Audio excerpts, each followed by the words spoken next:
Hello and welcome to the Overly Animated Podcast, where we take animation seriously. We talk everything animation here, including Star vs. the Force of Evil, which we'll be getting into today. I'm Dylan Hysen, and today I'm joined by Delaney Stovall.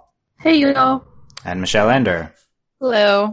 Today, Delaney, Michelle, and I are very excited to get into the giant 2-hour Battle for Mewni Star vs. the Forces of Evil event that aired this morning on Disney XD. Big event. Didn't even go up online before that, so everyone was watching at 11 a.m. or some people. We'll see if we get big ratings for that. But the first 4 half-hour segments of season 3 of Star, definitely go watch it now if you haven't. We're going to get into giant spoilers for everything that happened, and we're going to be recapping it all, going through all 7 episode segments here. A lot to get into. So check us out at overlyanimated.com for all of your Star vs. Force of Evil podcasting content, and subscribe to us overlyanimated.com/iTunes or on YouTube if you're listening to there, anywhere where you can find us.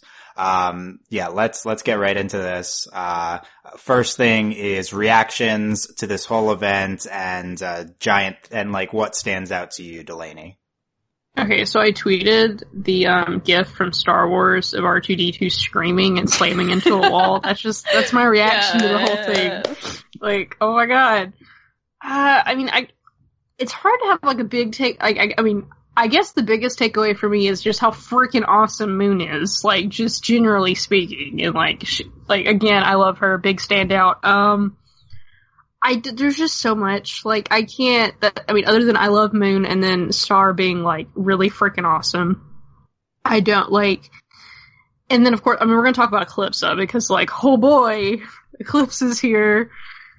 Yeah. Yeah, I don't know, all of it was amazing. It was just so fast, and a lot of amazing things happen, a lot of shocking things and kind of scary things, and it was really great to watch.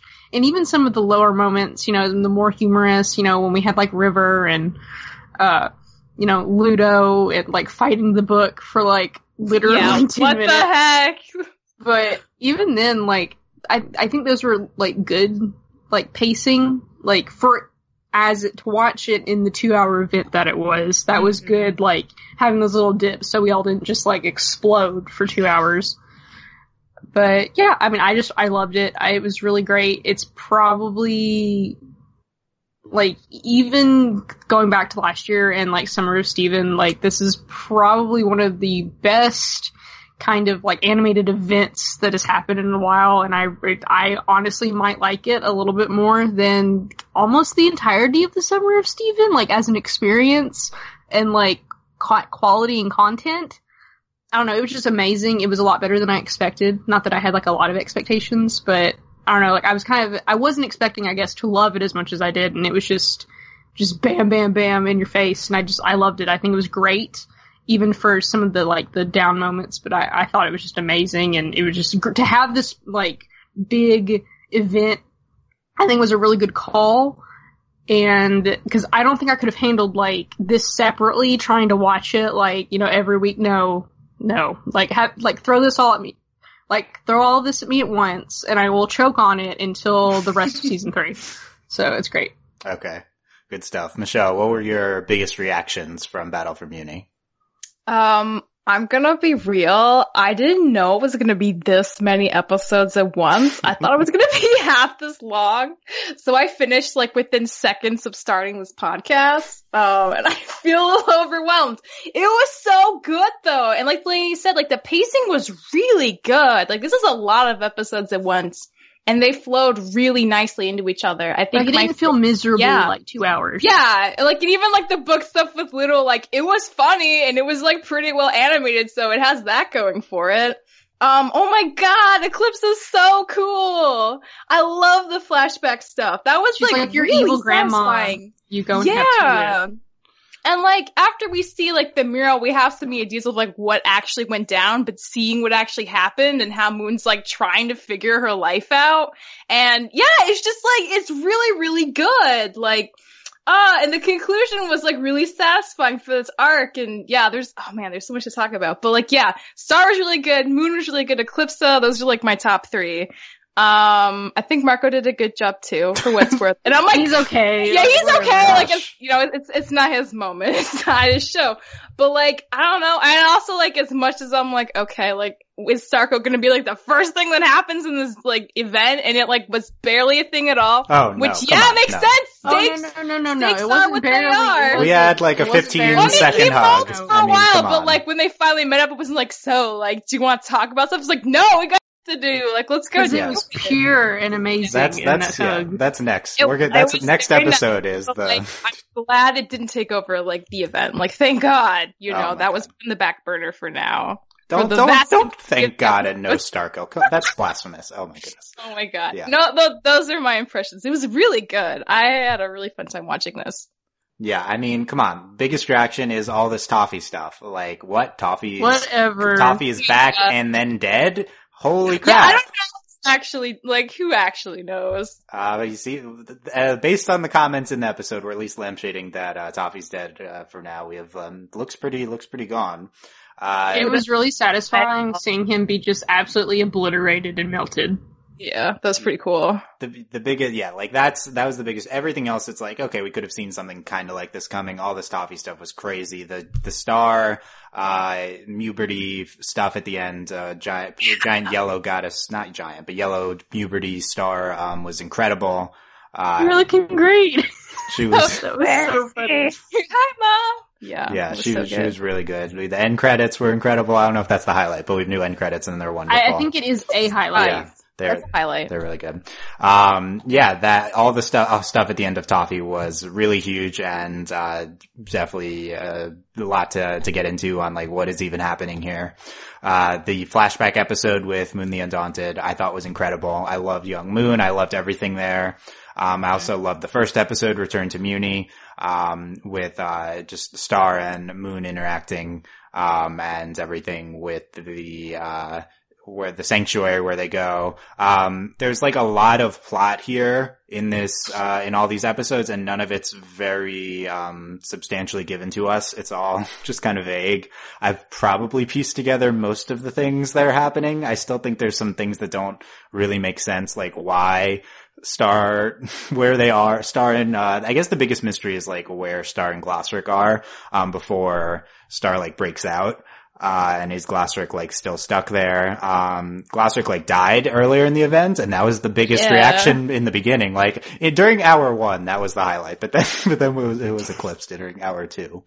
There's just a ton of plot stuff here. It was crazy. It was really fun. It was really well animated. I really enjoyed it.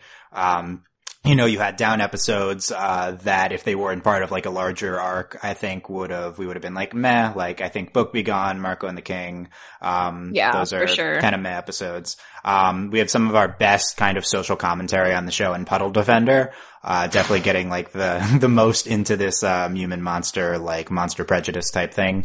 I think that was really good. King Ludo's interesting episode, but, it's huge. There's a lot that happened. A lot of it was like vague, and it's like, let's get into like, was it even good or not? Like, was it good to kill off Toffee here? I think that's one of our big questions. Despite that, even if we say, meh on that, it was still an incredible event. Let's get into, I don't know, what's the headline? Is it Toffee or is it Muberty Star? Like they're kind of interconnected here, but, Toffee looking like he's gone for good. He's back. Voldemort manifests, and then, no. And then he's like muck, thing, and then Ludo pushes over a thing onto him. So, Delaney, are you happy to see Toffee gone? Yes. Why? Because you like him and that irritates me. Wow. That's the main reason. Yes. No, I don't like. I mean, Toffee is almost like too big for the show. Like, Toffee is just this big, like, ridiculous kind of figure, this villain. And even now, like, after we've gotten we got the Moon flashback episode, and, like, we're still piecing things together. We literally saw it, but then, like, we still don't have everything. I don't know, like, yeah, there was a war, and then she just, like, kind of shamed him, and he was like, okay, we're leaving now. But I don't know, like, it just, like, bringing him back was, like, terrifying, and it was a good move, and kind of brought a little bit more purpose back to Ludo, which is probably the most important thing Toffee has done, is, he's making, like, he's doing things with Ludo, doing things for Ludo's character that Ludo, where he was, couldn't do for himself because he's terrible. And now, like, they've used Toffee to try and change who Ludo is and, change his character. And, I don't know, like, just the way they've built him up, how scary, how powerful he is, like, we couldn't have kept that. Like, you can't sustain that kind of fear, that kind of, like, just omnipresent, like, you can't sustain that for, like, a whole season. And I think, and we've already killed him once, so this, we thought we did.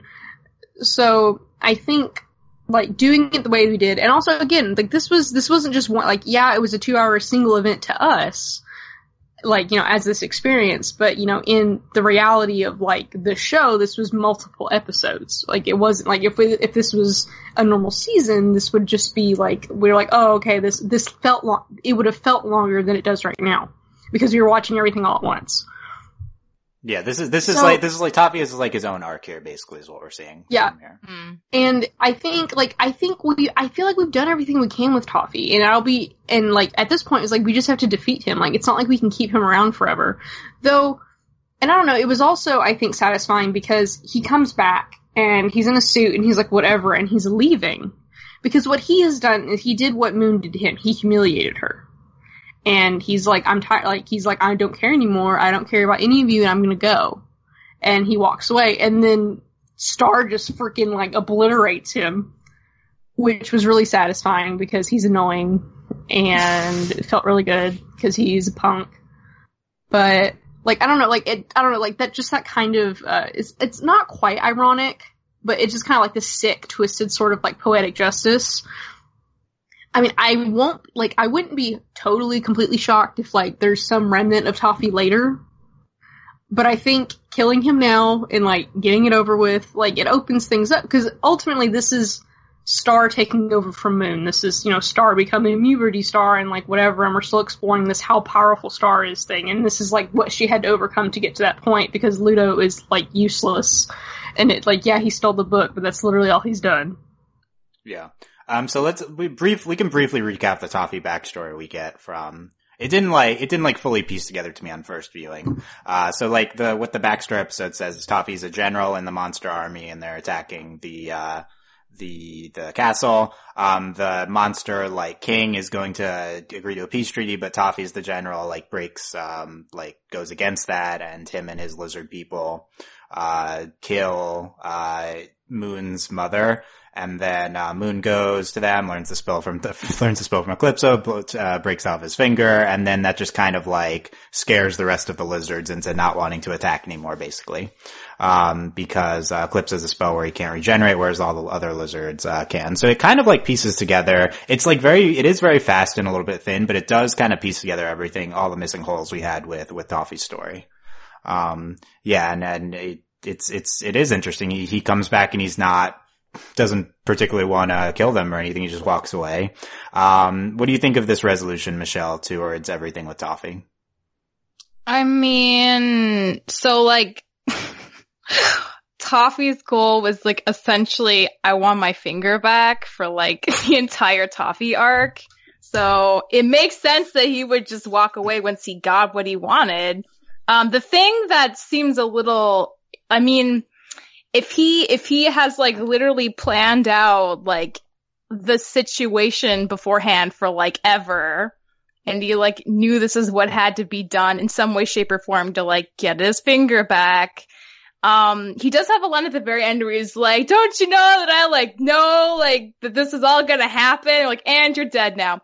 Maybe they'll leave it at that, but it also makes you wonder, like, he always seems to be, like, more aware of, like, the puzzle pieces coming in place before anybody else does, so I'm a little curious if, like, the Toffee thread is not complete, but I do agree that, like, I would rather see the show as a whole shift to Eclipsa being, like, a main topic, because we've had Toffee for 2 seasons, and if his point was really just to get his finger back, like, he did that and then he died and then, like, we can close that book. If not, also like, Eclipsa wouldn't be freed otherwise. Yeah. Yeah, So I'll get like into that they in a tie second. together, and it feels pretty complete. But like I do think Toffee's also a character where it's like you're never quite sure, unless like maybe the show creator will be like, no, he's dead for real, and then I'll believe it. Yeah, more on that in a second. I think the Toffee stop resolution is the thing I'm most unsatisfied with from this whole event. My line on, like, my opinion on Toffee for a while has just been that he was incredible during season 1, and kind of ever since we brought him back at the end of season 2, he's just this kind of like overall villainous force, and he didn't really have any personality. I think all the Toffee we saw in this event was that season 2 type Toffee, where he's just like a general antagonistic just overarching evil force for the show. Well, I think his conclusion is the most Toffee thing about him. Like, I think that was because he, like, honestly, like, yeah, you know, on the base surface, like, he's just trying to get his finger back. That's dumb, like, whatever. But then, like, we know, like, Toffee, like, he's this very, like, put together, like, he has a lot of pride. And that's all this was he had to get his finger back, to feel, like, literally whole again, but then also, like, that's what it was. It was just pride and this, like, he had to humiliate Moon. And I think that's probably one of the greatest victories they've done for his character is how subtle all of this is, because, like, Toffee doesn't really talk a lot, honestly. And, I mean, he does his, like, he does all his dark, like, stupid comments to Star or whatever that are, like, don't really mean anything. But, like, when he comes back and, you know, he's fighting Moon and then Marco punches him and he just, like, walks off. He's like, I'm done. I don't care about any of you. Like, that, I think, was, like, I finally was like, okay, this is why Toffee is cool and this is why he's gonna go, because, like, he's done. There's nothing else, like, that's all it was for him. Unless, if they do bring him back, there has to be some actual end game, because at this point, that's all this was this, like, personal vendetta against Moon and, like, getting his finger back. So I do think where we ended up here did make sense with the direction we were going with Toffee, and, like, this is more of his, the end game. This is, like, more of his goals, to kind of be a powerful force instead of limited, like he was with working under Ludo in season 1. Just in terms of my satisfaction for the character is, definitely much less. If Toffee is just the Toffee we saw end of season 2 to now, I absolutely don't mind losing him, because, you know, he's nothing. He's really just this, just this evil Voldemort type being, and he's not very interesting to me. So, if this is where we're going with Toffee, then I think it's fine to move on now.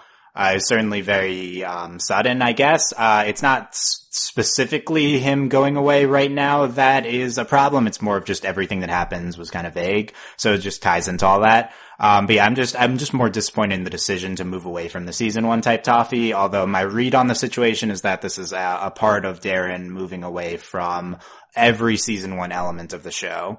It seems like it. Yeah, basically, my read, and this is not really based on anything true, my read is just that season 1 was heavily Disney influenced. And then if you look at the crew turnover from season 1 to 2, there's some high level crew members, that are not there in season 2, and that I think it's more of Darren's show now and her creative vision. So, like, if writing Toffee off as a part of that, shift, then I'm absolutely fine with that. And I think it's going to be exciting to see, to bring Eclipsa into the fold. And here's how Eclipsa ties into this.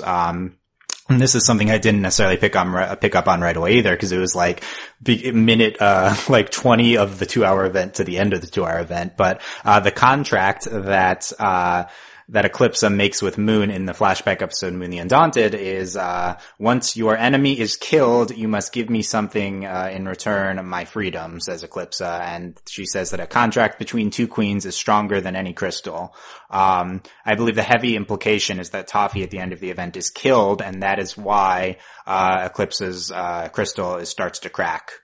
Because the contract has been completed and now Eclipsa can emerge, because of the contract between two queens. So the episode... that is some good evidence for that. Thank you. Yeah. So the episode strongly canonically implies that Toffee is dead. Now, you know, clearly Toffee could come back to life or something like magic. You know, he's come back to life before. But I believe the strong intent of the event is to say that he is killed and not... Well, it's because I don't think, like, especially, like... So we have to assume the witness to this contract is magic itself, which I think the show at this point, like, we're pretty, like, magic isn't just this, like, static thing. Like, magic, you know, is its own thing in the show.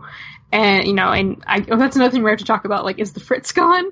And, in this case, like, you know, magic witnessed the contract, and then magic witnessed Toffee's death.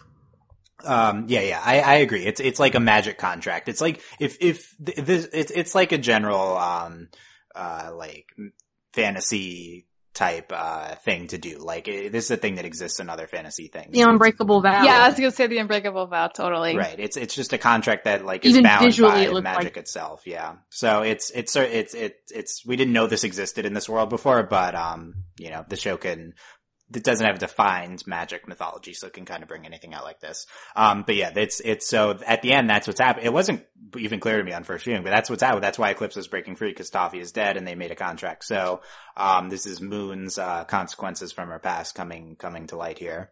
And, it's not clear if this will have consequences on Moon herself, which she had the Eclipse of Veins going on.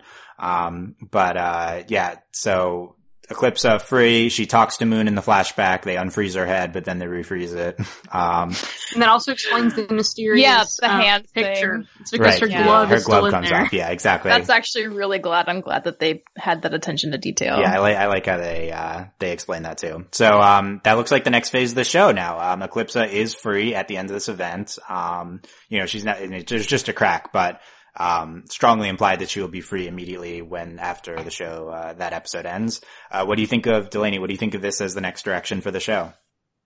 I mean, I'm really excited. Like, I mean, I've been waiting for Eclipse. What's interesting, like, so I was watching it, my mom was like, why is she frozen? And like, what's the big deal? What's going on? Yeah, and I'm like, and then I was like explaining it to her, and I'm like, you know, I really don't even know what Eclipse did. Like, she's just evil. Like, that's all we know. So I'm really excited to, like, explore, like, Eclipse, and also, she seemed pretty chill. Like, she's like this, like, she's your evil grandma, and you just go have tea with her. Like, seems pretty chill. And I don't know, we're just gonna have to see. I mean, I'm really excited, like, one, I'm always excited to have, like, more female characters, and to have, like, a prominent female villain is really exciting. She's related to Moon and Star, like, maybe we'll get more, like, maybe Miss Haynes will play a role too, like, we're just gonna have all these, like, family nonsense, and I'm just like, what's Eclipse's deal? Like, that's all I wanna know, like, and, like, what's so bad about her being free? Like, you know, even Moon was like, she didn't seem all that bad. Like, what's wrong?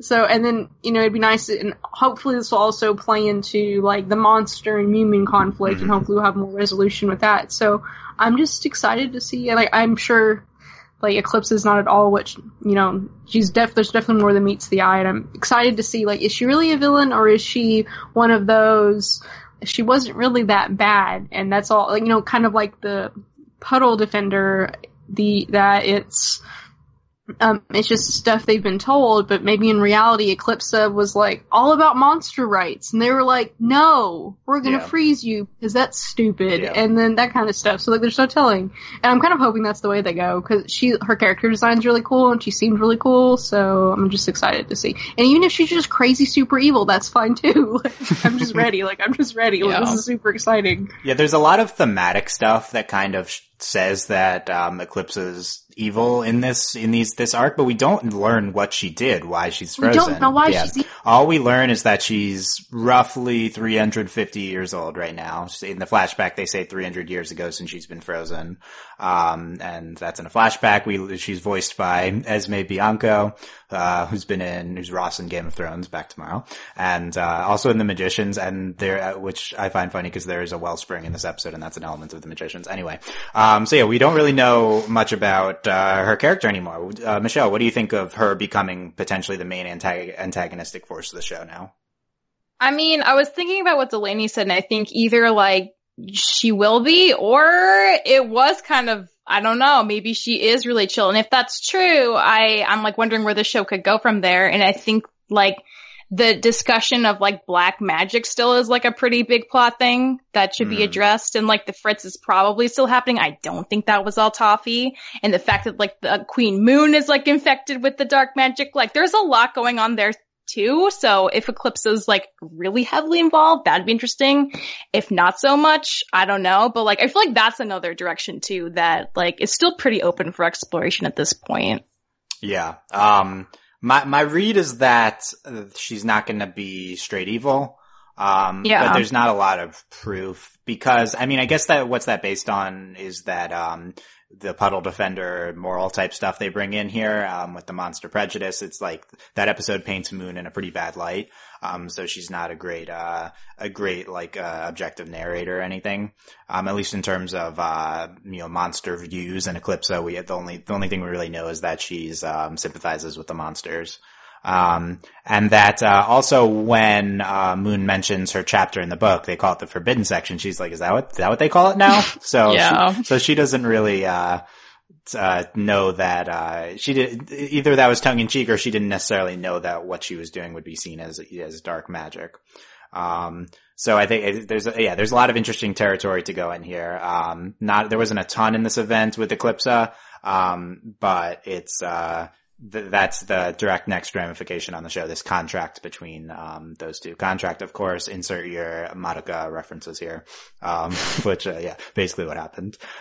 So, again, the next topic, we've mentioned it a few times, the Fritz, not really directly talked about in the event. However, I would like to connect the Fritz, the Wellspring, the Toffee Sludge magic, and the Star Golden magic. These are kind of the elements at play here, which I think are all part of the same category. So we knew previously that the Fritz was, magic was, running out or something in the universe. We knew that this is also the Star Gold magic versus the Toffee Sludge maybe connects to the Star Dark arc, which didn't really seem to come into play here. But, so the Wellspring, which is at the Sanctuary in episode 1, was, it was like the sludge that came out. And then later, when Star's inside Ludo, it gets very vague, but, the Toffee Sludge seems to represent Toffee. And then the golden specks within the sludge, that Star is trying to chase and she eventually finds, and that's what enables her to go, Uberty Yellow, which is, it seems to represent Star's light magic or something. I think it represents magic itself. Yeah, right. There's a line, I can't remember, when he's talking about, magic, and he's like, that's what the little yellow bits are, is that's all that's left. Yeah. Yeah, you're right, because if it connects to the Fritz, it could just be magic in general, and Toffee Sludge is not a form of magic, but antimatter or something. But then at the end of Toffee, the episode, the Wellspring starts shooting out gold magic again, potentially indicating the Fritz is done. Is the Fritz solved at the end of this because the Wellspring is emitting this golden form of magic? So for reference, referencing the show The Magicians again, in The Magicians, there's a Wellspring which is the source of magic in the fantasy world that exists in that show. So it's possible that this Wellspring that we visit is just the source of magic in the universe, although they don't say that. But they use a word that kind of indicates that in other magic mythologies. Anyway, what's your read on what's happening at the end, Delaney? Is the Fritz restored? I mean, it's kind of hard to imagine why it wouldn't be. Granted, there's more they can do with it, obviously. I don't know, there's just a lot of pieces here. So forever, I was like, okay, the green stuff, it's tied into Star's, emotional state, and then also, we do know it's Toffee's corruption. The Toffee wand and, all that's Toffee. But then this introduces this black sludge. Mm-hmm. And this is different from the green whatever, but I think they're the same thing. It's just Toffee. But I just don't know how satisfying it is that if Toffee's the reason for the Fritz and the corruption, because why? What did he do? How would he have that much control? Oh yeah, let's bring in other elements. I just remembered, because we also say that Toffee was they either say he was corrupting or inside the wands, potentially both. Right. And also when it's restored at the end, when Starlight grabs the thing, the pony that's inside the wand, at least that's my interpretation of what that thing is. There's a little pony that comes out. So it's... Well, she's growing it, she's making a whole new, Yeah, it's she's creating a new wand. Yeah. Yeah, so it's Star's wand was corrupted by Toffee. I think that's clear. But then you could also connect that if Star's wand has to do with the source of all magic, then that could have to do with that. Then that could tie into that as well. Well, it makes sense because, so like, we're at the sanctuary and Moon says, like, the queens of Mewni have been coming here for generations. And we know that the queens of Mewni are, like, in charge of the Magical High Commission. Like, they're in charge of stuff. And, like, they have magic. And Star's wand was Moon's wand. So if it's passed down and it's all this, like, hereditary, like, stuff that's tied to the bloodline of Mewni, the magical bloodline of Mewni, then it makes sense if, like, it's all tied up in that. Like, if it's, if it's all tied to, like, the source of magic. Yeah. Since, like, they go to the sanctuary and, like, all this stuff. Further evidence for this type of thing is that the Star book, talks about how, Mewni is just kind of either representative or the source of all magic in the universe. That's kind of why the Mewman Queen is important, is that she's like the representation of magic. So I believe if the wellspring represents magic on Mewni, it might also be magic on, it just in the whole universe scale. I think there's potentially enough evidence to say that. So like in that. Well, I think they said that in the show, not just the book, that Mewni is like the center of magic in. They might have, yeah. The universe. Yeah, that's definitely true. So, if Star's wand is like a microcosm of Mewni's magic and Mewni's magic is the whole universe's magic, then this could have restored magic to the whole universe at the end. Any reactions to any of this, Michelle? Yeah. I mean, I agree. I'm also like, if it's all literally tied to the wand, like, I'm just like wondering what that's gonna mean for the show and like where it could go from here, or if like some of it's not all wand centric. But yeah, like the big thing seems to be like when she grew her own wand and she reconnected the two halves, like everything seemed fine. So, but that's why I wonder, like, is the dark magic like separate from that? And is that why Eclipse is going to be so important? Like, is it outside of Toffee? That's my big question. That's interesting because this sludge that we see from Toffee, it definitely seems to be more of an anti-magic than a dark magic. In the past, and he never has purple. Like, that's the thing. It's always green, right? Yeah. So it has to be a different thing. Yeah, in the past we've seen Eclipse's like magic. Corruption. Yeah. We've seen Eclipse's magic represented with green, and this is black, so it's probably something different, I would say. No, Eclipse's magic is purple. Purple, and then Star's. Toffee's is green. The corruption is green. The corruption is green. It The wasn't even sludge is green. Toffee. And then okay, so there's a third thing. Yeah, Okay, it's like three things. Yeah, well, there's the one that was green and like Ludo and like all that's green, and then we have the sludge, and then there's like the dark magic. Yeah, I think it might tie together, but for now it seems separate. But yeah, Star's wand is back all. That's another consequence here. She has her full wand back. We move, let's talk about Muberty Star at the end. Do you agree with calling that? Like, what is this? This is yellow.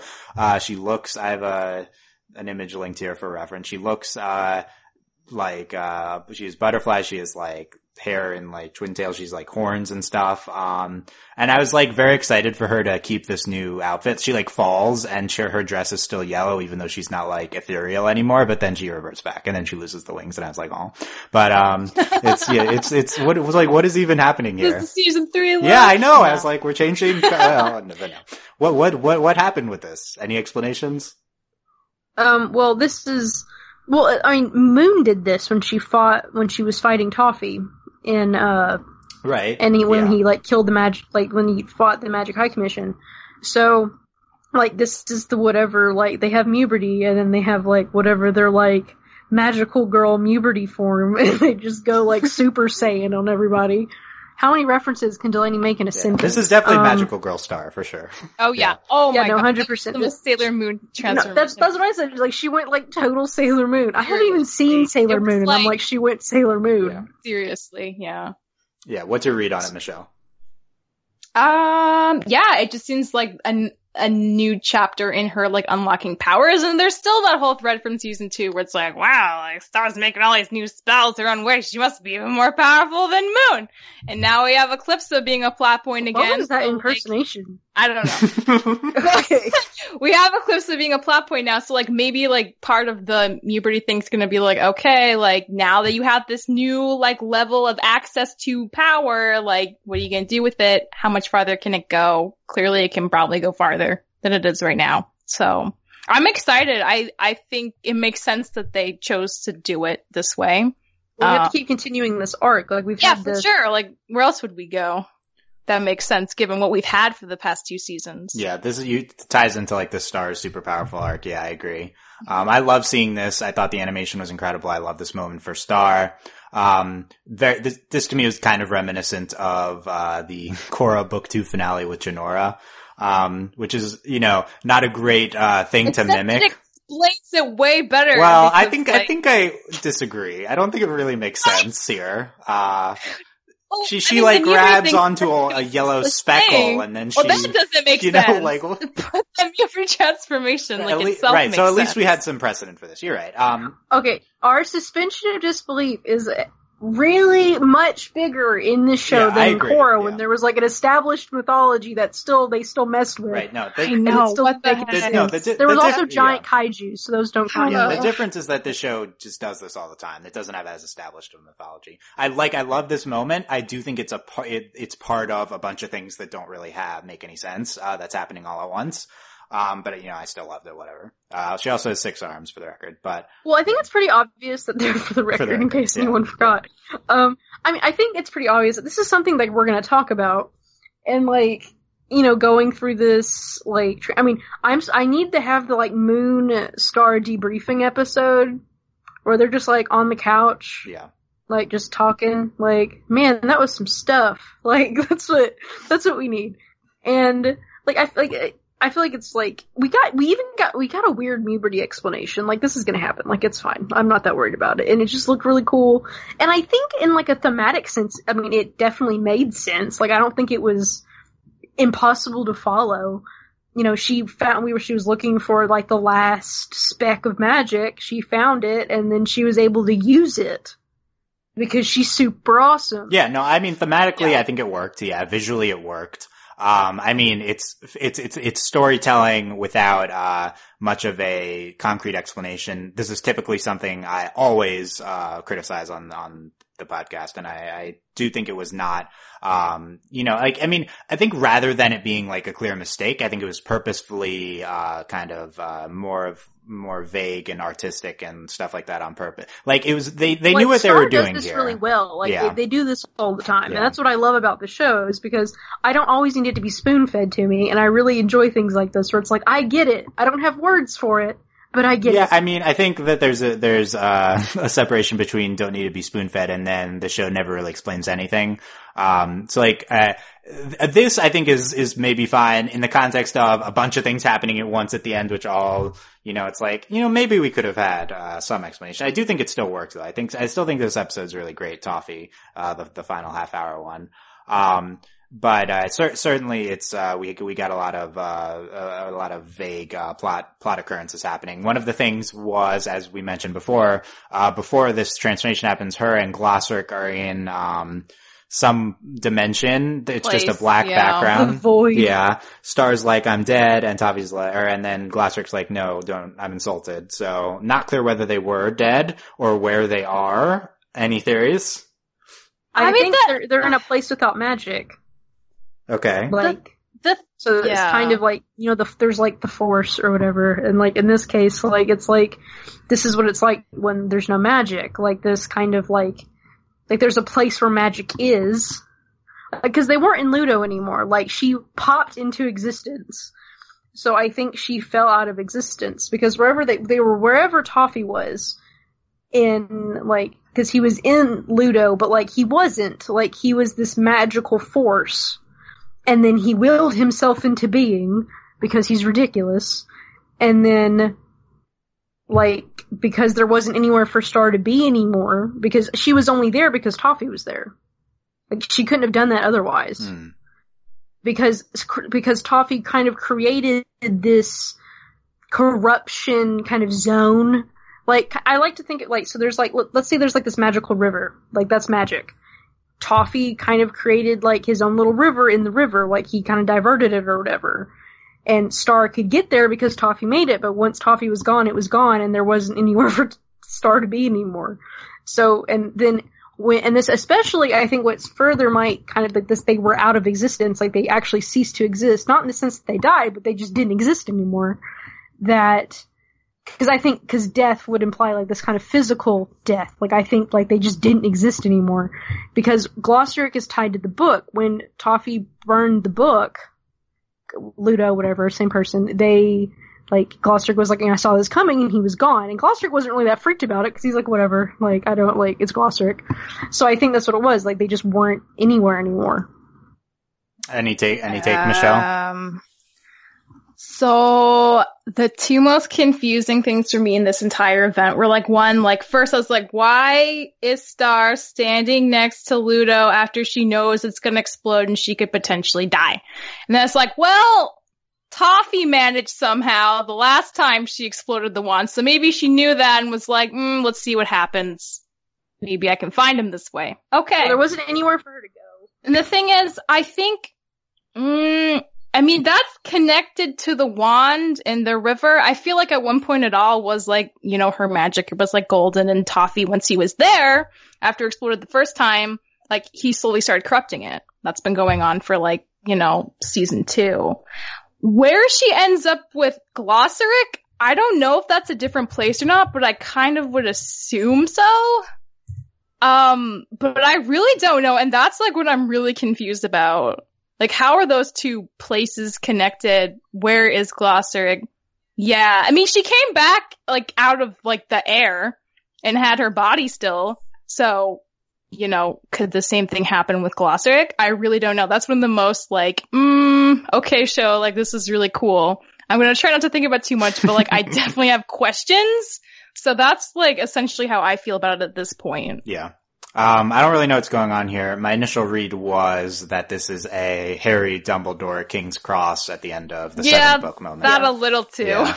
But, I don't think that's exactly what they're going for, so I don't really know. But, Like, I think they just didn't exist anymore, and then that Star used what was left of magic to, like, bring magic back. And it makes sense that Glossaric is still gone, like, cause, Glossaric is Glossaric, but, like, ultimately, Glossaric's kind of like pure magic. Like, he's like, the most powerful being in the universe, right? And he's tied to the spell book. So I feel like he's just, like, Glossaric can't do anything because he, like, the book got destroyed. He's in this, like, nothingness, whatever other place. And then Star used what was left of magic. So hopefully they can bring him back. But I think that's what it was. Like, it's because, like, Glossaric is, so tied to magic that's what, like, so... To me, that's, like, what, like, makes sense in my head, like, my theory that they just they didn't exist anymore. Mm-hmm. Yeah. I mean, it makes as much sense as anything, Exactly. Like, we really don't know for sure yet. Hopefully we'll know more, but... Yeah, let's talk Glossaric. So in the third episode, Glossaric, is, like, seemingly dies as, burned alive. Ludo burns the book. Alive with the book. Right, Delaney says that we are under the impression that Glossaric is tied to the book. We haven't really gotten details on that. We know from, Well, we know he's tied to the book. Yeah, he burns up with the book. Like, right. They're definitely a package deal. I mean Glossaric's character. We know he's tied to the book. It's certainly, yes, we've certainly been presented with that. I think as much as anything on the show, nothing's, like, spelled out for us. And then I think in the tie-in book, we learned that, Glossaric is the most powerful being. And then at the end, he is in that black space where, Star comes back from. As far as we know, he's still there. So my big reaction to everything that happened with Glossaric is like, why is he able to be quote unquote killed or dissipated or whatever? Because he's so powerful. I don't really necessarily understand what's happening. Maybe I think the one thing though, like he is one of the most powerful like beings, but like maybe his like cravat is that he's tied to this book and he has to kind of go where the book is. Cause he's never not been with the book. Like the only reason he wasn't there like when Toffee was fighting Moon in season 2 is cause he like literally hid cause Toffee told him to. But he was like around, so yeah. Yeah, I mean, the Glossaric that we saw for most of the show, I think this makes sense, that he would go away when the book goes away. The Glossaric presented to us as the most powerful being who created all of the commission. I'm skeptical, which is why I think he's certainly not going to be gone because, he's... Yeah, I mean, he still kind of exists. Right. So, I mean, maybe the book needs to come back or something. That's what I'm wondering. Maybe Star can just, like, turn her notebook into the new official, spell book. That's and he could be linked to that him or something. Yeah. I was like, Gloucester will come back. He'll just pop out of Star's notebook. Yeah. Yeah. That would be a good way to tie in that, Star making your own book type thing. Yeah. I was not devastated to see the Star's book go. I feel like Delaney was more invested in the book. Yeah, I was shocked. Killing Glossary. I was like, whoa. It's like, I mean, I hate him, obviously, but and he was getting on my nerves trying to freaking marshmallow freaking pudding. I was like, can you quit it? Like, it was so stupid. Like, it made me so irritated. Like, it was just so frustrating to watch. Yeah. And I just wanted to, like, flick him, like, just go away. Yeah, I was not happy that we brought pudding back. Yeah, no. But, like, I mean, pudding is the least irritating thing about Glossary. But, I was just like, oh my god, I can't believe they did that. I was just so shocked they were gonna kill Glossaric. I'd never thought that was gonna happen. Granted, still, when they kept talking about Lekmet's dead and all that, there aren't really lines anymore. Yeah. They're kind of doing whatever they want. No, it should be noted, this was very dark, 2 hours of Star here. They say, like, kill a lot, people are dying, it's, very dark for Disney 11 a.m. on a Saturday, I think, for sure. Ludo, we haven't talked about Ludo, so Ludo, is this whole King Ludo arc, and then at the end, he asks to be thrown into the void, to Ludo alone again. He leaves his spider and bird. He loses the wand hands, and, he's just thrown into the void by Star, and Star keeps the scissors. And is Ludo gone for good? Are we done with Ludo? No, he's definitely coming back. Why? Yeah. He could be gone. No, I don't think I think the purpose, like what I was talking about earlier, they used Toffee as a vehicle. Like, Toffee was his own thing too, but using Toffee as a vehicle to change Ludo. Yeah. And we already had this whole, like, Ludo has daddy issues, and then him, asking Toffee, did I have any hand in this? No, because you suck, Ludo, and you don't actually do anything.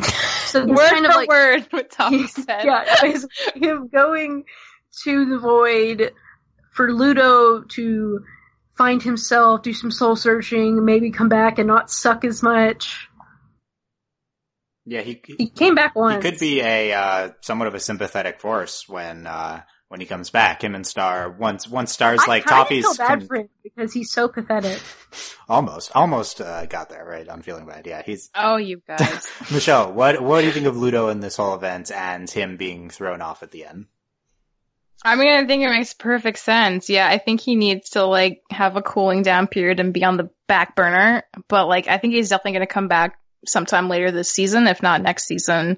And they wouldn't spend so much time with Ludo. I mean, they killed Toffee, but I think Delaney's right. Like, I think Toffee was kind of a vehicle to change Ludo, so we're definitely not done with Ludo, and he's not, like, fully formed into whatever the show, like, wants to go with him, whatever direction.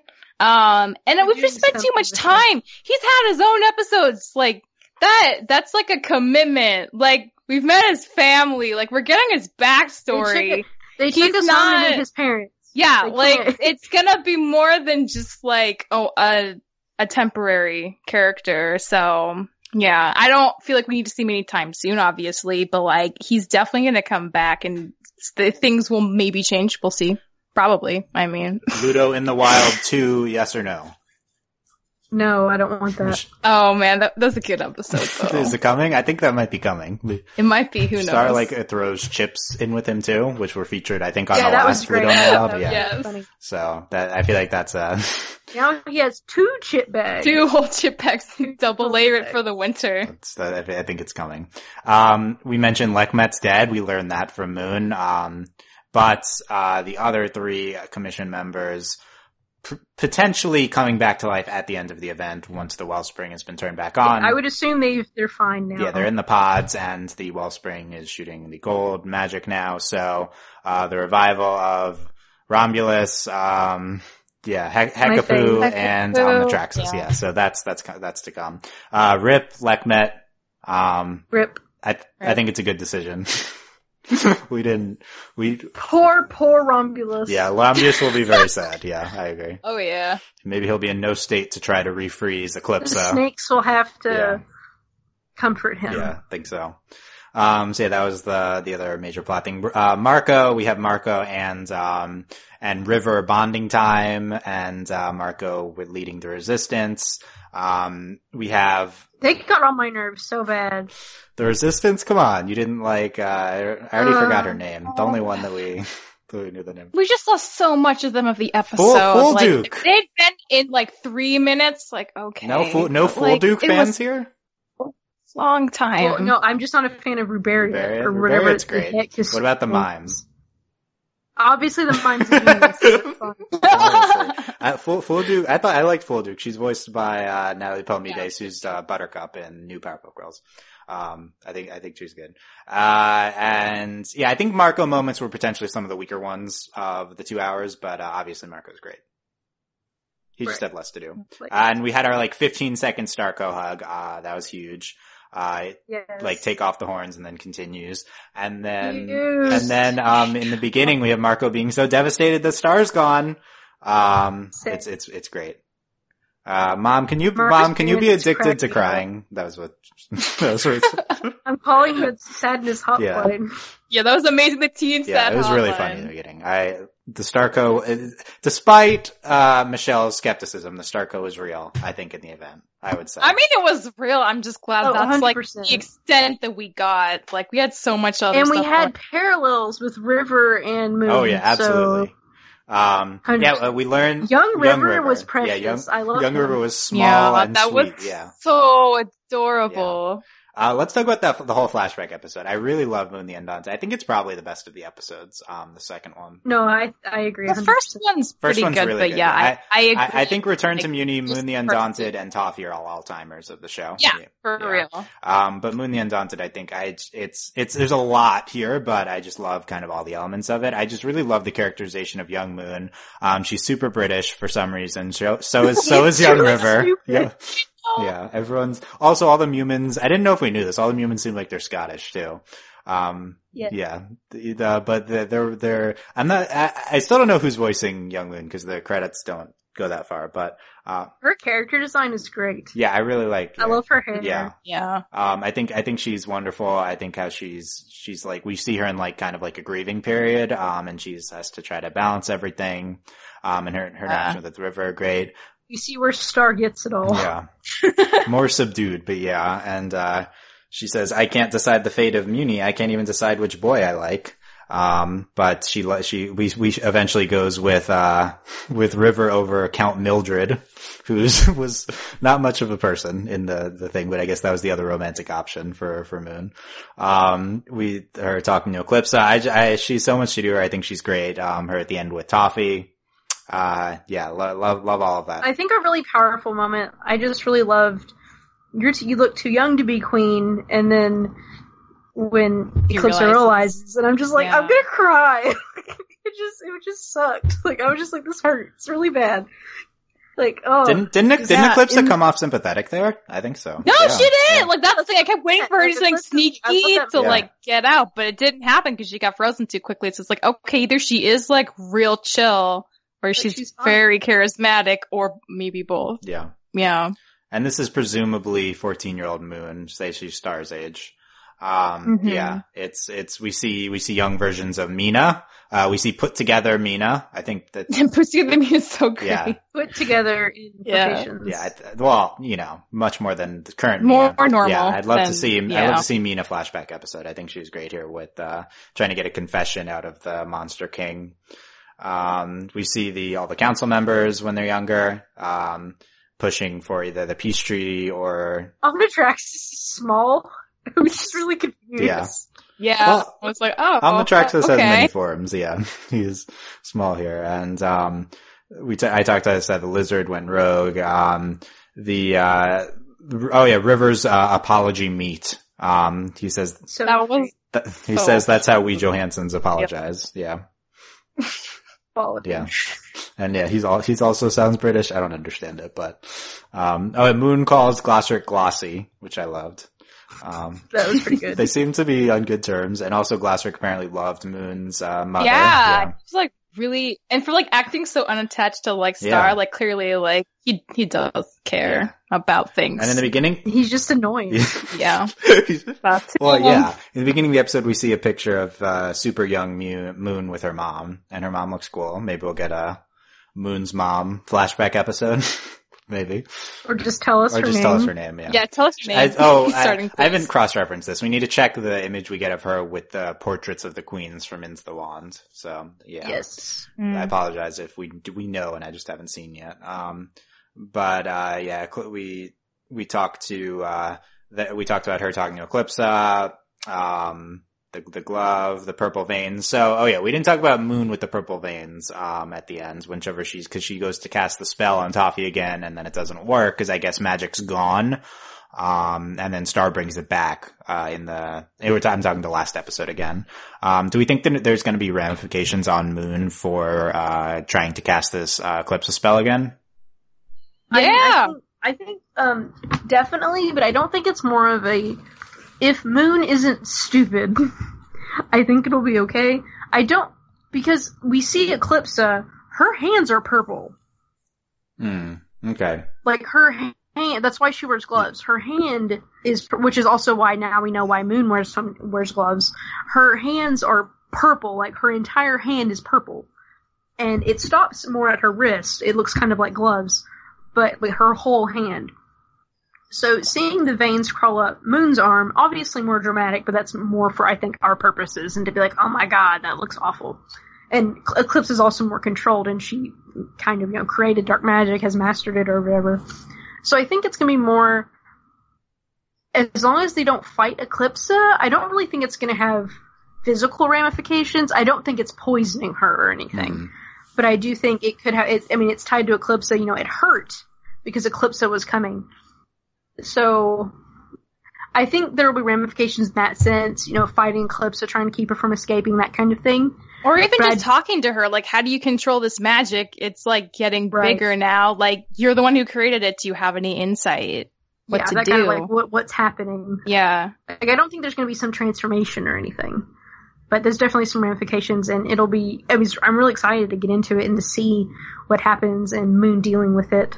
Yeah, it's a good point. It's like if it physically changes their appearance, and gradually, I guess. It's like the Force, like when you're corrupted by the dark side of the Force. Yeah.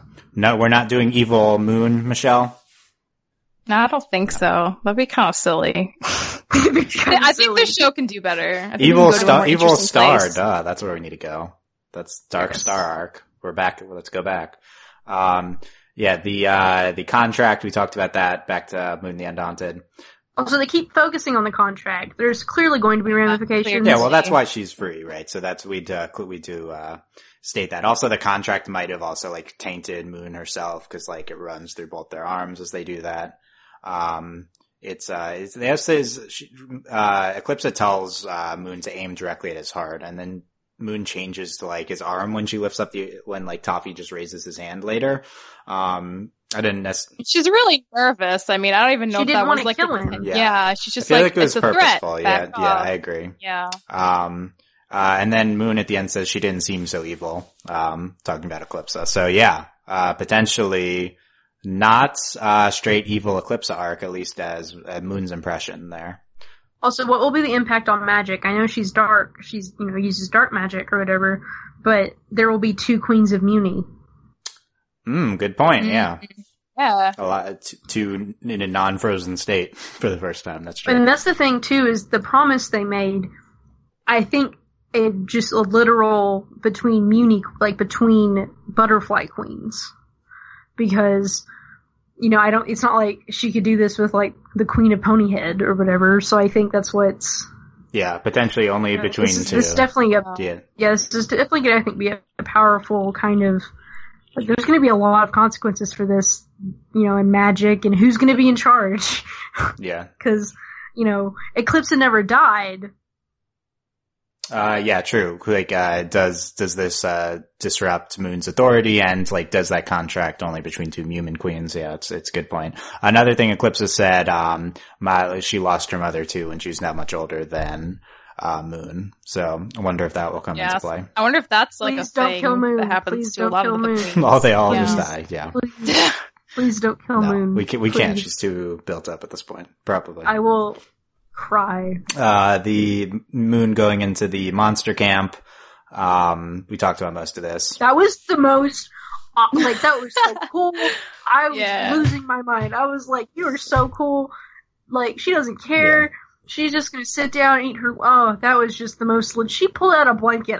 She was gonna have a picnic. I couldn't deal with it. It was so great. I tweeted, I was like, can Moon sign my forehead? It was so cool. I was like, jeez. Yeah. So shoots Toffee's finger, can't grow back. All the army runs away because of that. Hugs River. She says she's going to hunt down the remains of the monster army and scatter them without country or leadership. Any questions? I don't think so. So yeah, she becomes just super scary immediately. Yeah, Moon's great. And that's in the face of all the High Commission as well. Just like claiming her authority. So yeah, that's, you're like, okay. Yeah, really love that episode. Definitely it was also really good on rewatch. Let's talk Return to Mewni, the first one. We talked about a lot of course we talked about a lot of these elements already. We had, Mrs. Diaz, a lot of good moments in this first minute of the episode. Yes. Yeah, oh my god. Yeah, she's like, she has her 9-iron. And she's, we don't need to call the police. I'll just beat them with my golf club. It's really good. Barco Diaz, as talked about before on many previews of the event. Sad Marco. Too soon to take down the decorations. What if Star comes back? His dad wants to call the teen sadness hotline. Mom, can you be addicted to crying? I love that, from Marco. Yeah, it's great. And then Star's watching, while that was like the best. She's like, oh my god, Marco, you're being so stupid right now. She called him a cute idiot. Yeah. Why do you have to be such a cute idiot, says Star, #Starco. Yep. And she had like wearing the Marco's red hoodie while watching. It's such a great image. So I still love it. Yeah. And then and I like how she smells the hoodie. Yeah. Oh my god. And it's gross. Yeah. That's the best part. She's in full teen girl, like romance mode with that. Smell it. Yeah. It's great. Full disclosure, I'm currently wearing my girlfriend's t-shirt. So this is legit. This is a legit thing. It's the despite no overt Starco, like it was wartime. We didn't have time to approach this is like, Katara and Aang at the end of Korra Book 3. Like we don't have time to address the relationship yet. We need to defeat the Fire Lord first. Also, they're best friends. Yeah. So that's also, there's still that. So not even clear if we're going to bring this up or they're just going to both want to go back to being best friends. I think they might be hesitant to bring it up at first. So this might go on longer. They go to this, the well at the Magic Sanctuary, or that's where Moon wants to go. The Fritz causing the only explicit mention of the Fritz is causing the carriage to change. The Warnicorn, starts Moana, type changing into a bunch of other animals type thing. It's, River is, packing. So River packed Moon a bunch of stuff, and then it's like River being absurd, like love letters or stuff to Moon because he sucks and he's useless. But it was really funny. Great. Yeah, there's a lot of River X Moon in this event. It's really good. It's great. Message on a fan for her. Star says great. Marco taught me a lot how to mope, self-pity, all the cool teen stuff. Good line from Star good there. Use. Yeah. Star fighting rats. There's our action sequence of the episode. We had like the commission going to the top of the tree as the balloons and then them climbing it and stuff like that. We learn what the Bois crocodile was from that promo. It's the sanctuary gatekeeper. Yeah. Also, it's not as long as that whole minute long. Yeah. Thank God. They extended it for the promo. It's only like twice. Yeah, there's the gate, they have to then there's a bunch of crocodiles, then it forms to make the say. It was really weird. It's so funny. Yeah, I was like, what is happening? And then they revealed the structure underneath. I was like, oh, okay. That was a little weird, but alright. No, it's great. All the Glossrics in the sanctuary, the Queens of Mewni coming here for generations, says Moon, put the commission in the pods, open the wellspring, and then it's like the black goopy stuff. Moon tears off the arm of the hoodie, and Star's upset at that. Hashtag Starcom. Corn vending machine. What's with? Apparently, there's just vending machines all over Mewni. There's at least two. They're magical. It's there's fine. a vending machine in Romulus's lair as well. Like what? Yeah. I don't think I'll ever get tired of corn jokes. Oh, I'm past tired of the corn jokes. I don't even like corn, and I'm still like, this is fine. They just had a vending machine there. Interesting. They're safe at the sanctuary. Star wants to go and attack Toffee. Moon wants to not do that. Says Lekmit's dead. Moon has the finger. The wands are linked. We'll find if Star does. Toffee will find Star. Kind of like the taboo in Harry Potter. Yeah. I think we've exhausted our Harry Potter references, though. I think impossible. I think we've hit our limit. No. I think you just. I mean, I brought a lot of them up too, but no, that's not a challenge, Delaney. Don't know. You can't say things like that. What happened to? Don't poke. What happened to Cool Warrior Queen Mom? Toffee and the monsters killed my mother, says Moon. Yeah. My favorite line, I think. I thought you sent Grandma to a grandma farm to hang out with all the other grandmas, says Star. So I think that's I think that's my favorite line. The event. Your age. It was your age when it happened. Eclipse is live and had me to deal with her. Yeah. So there you go. I think that's a really good episode. Return to Mewni. Well, it's the first time we haven't really seen a lot of just Star and Moon interacting. Yeah. And it's great. Just this mother-daughter, they're both really snarky and it's really funny. And they're both just super cool. Yeah, that was one of the things we were looking forward to after the end of season 2, was seeing Moon and Star on the run, and this episode kind of fulfills that with our... Also, Moon seeing how much Star has changed, all the things Star has learned. It's great. I agree. Yeah. I think it's really well done. Book Be Gone, the Ludo episode. Michelle, as our Ludo expert, what did you think of Book Be Gone? Well, I mean, it was fine. I was a little like, why is this happening? I was like, oh, right, this event's like 2 hours long. That's part of it for sure. But I mean, it was fine, and like, the ending was pretty interesting. Like, Glossaric got burned up. I still really like Ludo. Sometimes, this was like one of the most like silly like episodes with Ludo, just in terms of like him like literally running around and like nothing really being accomplished to the last like 2 minutes. But I mean, it was still funny. I still enjoyed it. But yeah, it wasn't my favorite episode for sure. Yeah, the ending was really good.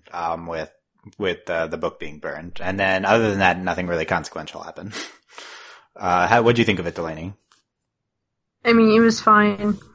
I was enjoying it. I thought it was funny, and then he kept fighting the book, and I got tired of it real quick. The mermaids were funny, and then he kept walking, and it was just sort of Ludo alone mixed with Ludo in the Wild, Core and Lone. Okay, Ludo mixed Ludo in the Wild mixed with when Glossaric was teaching him the spells, and it was basically those two episodes into the same episode. Yeah. I think this was mostly unnecessary to have a whole episode for this. That being said, it wasn't bad. It was fine. Well, I think it's a good, it was nice to have these kind of down moments in this 2-hour event. Yeah, I mean, like, this is just like a typical Star episode, so it's not, right. It makes more sense to have this here if you don't think of it as like a block of, like a movie block.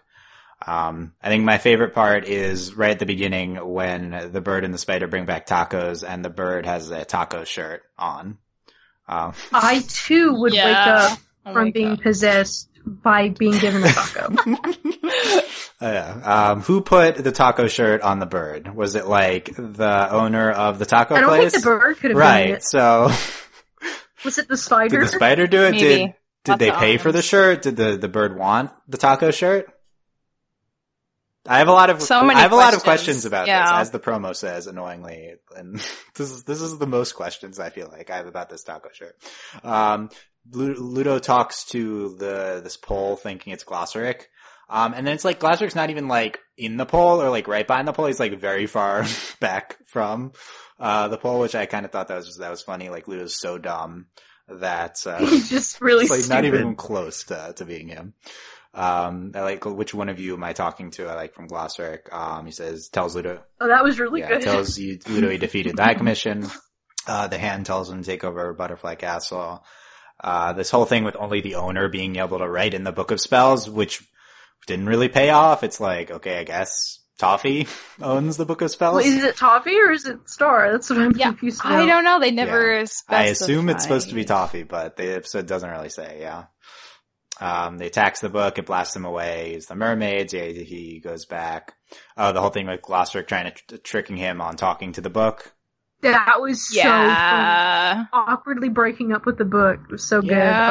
It's like, wow, I thought you were in on the joke. I guess not. Yeah, I think this is maybe Glossric's most sympathetic moment, being mean to Ludo. It was really good. Yeah. So and then the whole thing, throwing book in the fire. Toffee Toffee says, I didn't want this, but now that you're gone. Yeah. So, and then Glossric says, even though I knew this was coming, it's still kind of a surprise. So interesting. Glossric implies that he knows all events that will happen in the future, I feel like, from that line. Which I think... I don't know if in that actual... I feel like it's more like he knew it was... Like, you know, the kind of, I felt this coming. See, that line combined with the description of him as the most powerful being in the universe implied to me that he's, like, omniscient into the future as well. I don't think that's the case. Granted, it wouldn't shock me. I actually think he is. I don't really have, like, hard evidence to support that, but, well, I don't think we'd ever have hard evidence for that because Glossric literally only cares about right. pudding. I think he just like has all the information available to him of everything that will happen. Whether he just doesn't. He just like ignores it. Yeah, like I think. Yeah, he just doesn't care. He's just Glossric. He's not like on top of everything, so even if he has access, it doesn't seem like he's like super concerned about it all the time. He's just a really terrible god, like just really bad at it. Yeah. Different priorities. But he's not even a bad one. He just eats pudding. I guess he just doesn't care. It's pretty harmless. He's not awful. He's just annoying. He's an annoying so there you go. That's Book Be Gone. Marco and the King. A lot of river partying in the beginning. Star is the perfect mixture of her parents. Yeah. They're just, it's so funny. Big episode for that with River. Full Duke's monkey. I thought that stuff was funny. Marco with the sugar seed cereal. Oh my god. Yeah. And then River talking to the Mewni people, and they all like are Scottish. The monster in the cornfield. That was so great. I guess the best moment of the episode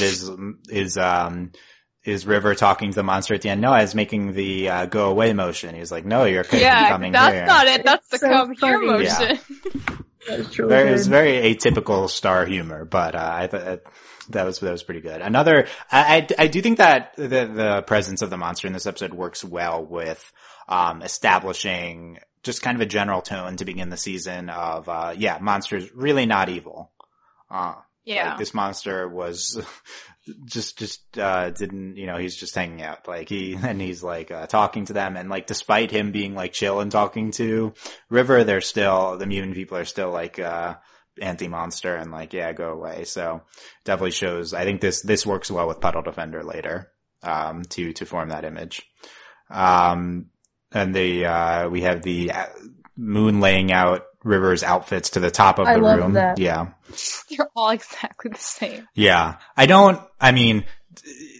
like the implications of the gender roles in the royal family. Like, Moon's the queen, why is she doing, why are, obviously why are women on Earth doing all the housework as well, but like, it's doubly so, I feel like there. Why is Moon in charge of laying out River's outfits?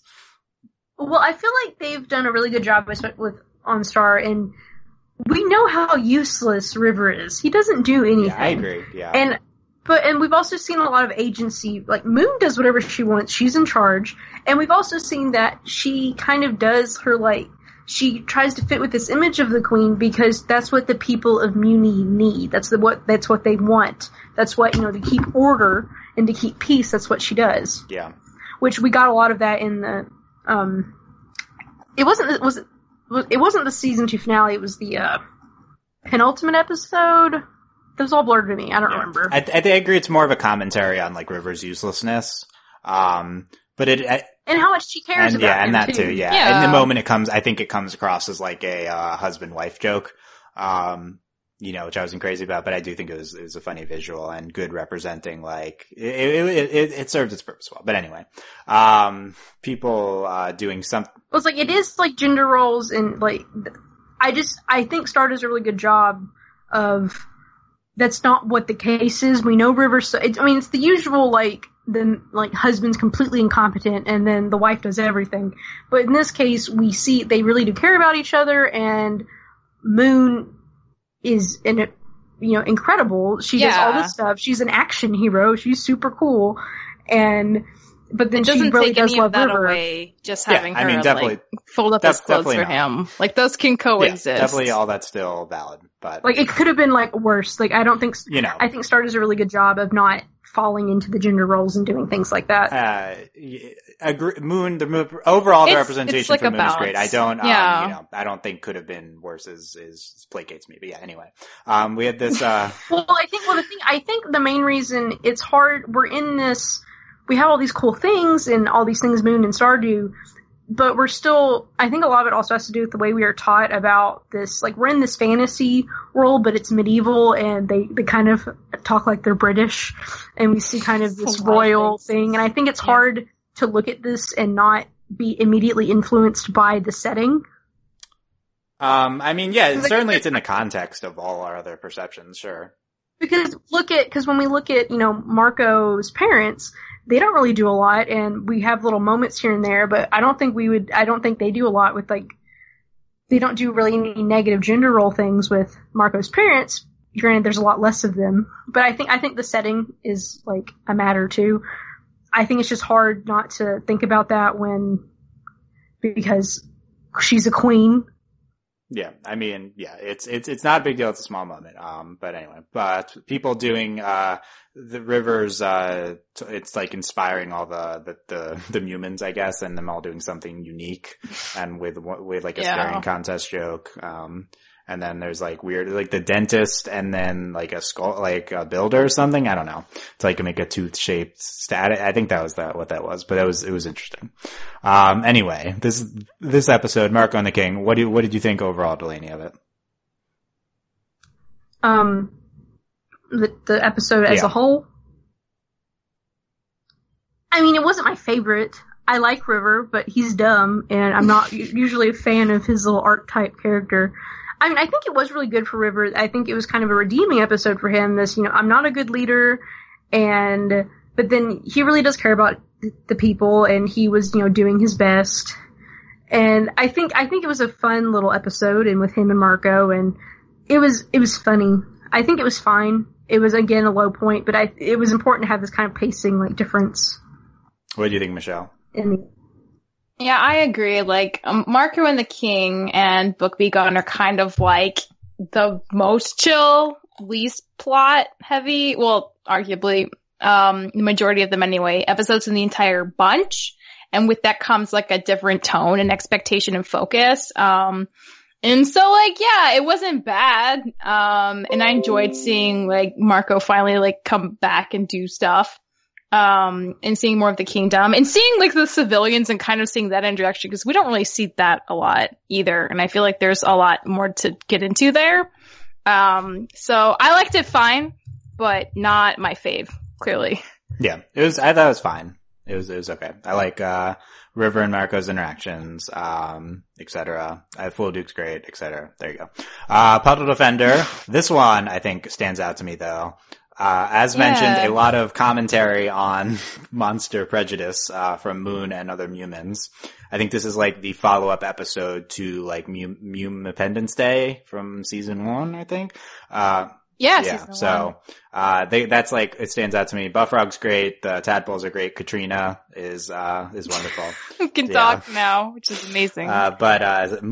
Her legs are kind of scary. Her buff legs and no arms and can talk. Interesting. It's pretty, I think it's pretty terrifying. Great. Yeah. Katrina's great, but this game between, Moon and Buffrog, very revealing into the show's prejudices. Like, I think the most explicit thing that they've said about monster prejudices in the show. What did you think of how they handled this, Delaney? I mean, I was shocked we got it in this, 2-hour block. I wasn't really anticipating, actually going to talk about it. I thought it was really great. I thought it was well handled. I think it was an interesting way to go about it. And I think doing it with Buffrog was a really good idea because, one, Buffrog's great, and it kind of gave a little bit more purpose to, having a moment with Buffrog, because we've had a lot of episodes with him and we're like, oh my god, why is it him again? And I think using Moon as a vehicle for this was really great, and it'll be good to see this, going forward when we ultimately have to go through this, and now that Toffee's gone, and with Ludo, and what are we going to do with the monsters? And, now that Mewni's at peace, assuming that Mewni's at peace, but we still have all these issues to deal with. And the monsters did overrun the castle, so how are they going to deal with this? Yeah. So I just thought it was great. The games, going through just the game titles was funny, and then it's just that classic, the Mewmans were taught one thing, monsters taught another, and then also the Mewmans not recognizing, and Moon not recognizing that the reason the monsters have the games that seem similar to the Mewman games is because it's just a counter. It's just this parody of what humans think, Mewmans. So yeah, I think it's really subtle and good, and not subtle in that subtle, but kind of the execution and I don't know how I'm trying to say this. Obviously it was very blatant in your face, which is it was supposed to be, but also just kind of how they went about it was a little subtle. It was incorporated well into the narrative. Nuanced, yeah. Okay, cool. I think nuanced is good. Yeah, nuanced take on it. Cool. Thumbs up. Yeah, that was what is that? Michelle, what do you think of how it was handled? I mean, I agree with Delaney. I think it was really good, and it was obvious what it was doing, but it was still a nice progression. And the fact that at the end they both were oh, well, and I think that the big point for Moon was oh, well, you're a parent too. And then Buffrog decides he's not going to help Star sneak out. She has to find it out her own way with the help of the babies. But just even the little touches from the beginning, how when she's oh, there's slugs on your couch. He's yeah. They're really good at cleaning things. I thought everyone knew that. Just little moments like that I thought were really good, and kind of building up how they have these very different perspectives, but they're totally intertwined in terms of prejudice, which is a really interesting thing to be talking about. And we have kind of been dancing around it for 2 seasons now. So hopefully that does become a bigger part of the next season. But yeah, it was a really nice episode. I liked it a lot. Mm-hmm. Yeah, I think this take was very, striking and notable. Not only in your face, but, just a loud, just statements, a very defined statement on generally prejudice and how two groups thinking the other side wants to kill their children, and there's no backing behind that. I thought it was one of the more defined takes the show has done from a general social level, potentially the most defined take, because the show doesn't generally take it's very generally kind of vague and not too very, very unlike this. So I found it very notable, and I really enjoyed it. From that. Yeah, and it wasn't even a 50-50 thing. Clearly one group has more control, and Buffrog is doing his best to be really polite and respectful, and Moon is just really struggling most of the time until the parent comparison is made. Yeah. So I think that's an important side too. Mewmans are kind of in power. Is it for all the best reasons? Yeah, and it's and clearly the Puddle Defender game portrays Mewmans not in a realistic light, but I agree the Mewmans take by far the blunt of the criticism from this, and Moon in particular just comes across as very prejudiced and old-fashioned. Star in the episode says, "Mom, get with the times. Not all monsters are bad." It's such a defined take, and I really enjoyed that they went this blatant, and that they made such it's such a broad statement, prejudice is bad. It's not they're going out on a limb here, but I like the ability of the show to paint Moon and the protagonist in general in somewhat of a negative light, and showing that the people that we think of as heroes can have these bad qualities to them and fall under the same the same bad influences that a lot of people in our realm that we see as sympathetic fall under. So, I think it's just, one of the most meaningful takes that the show does, for sure.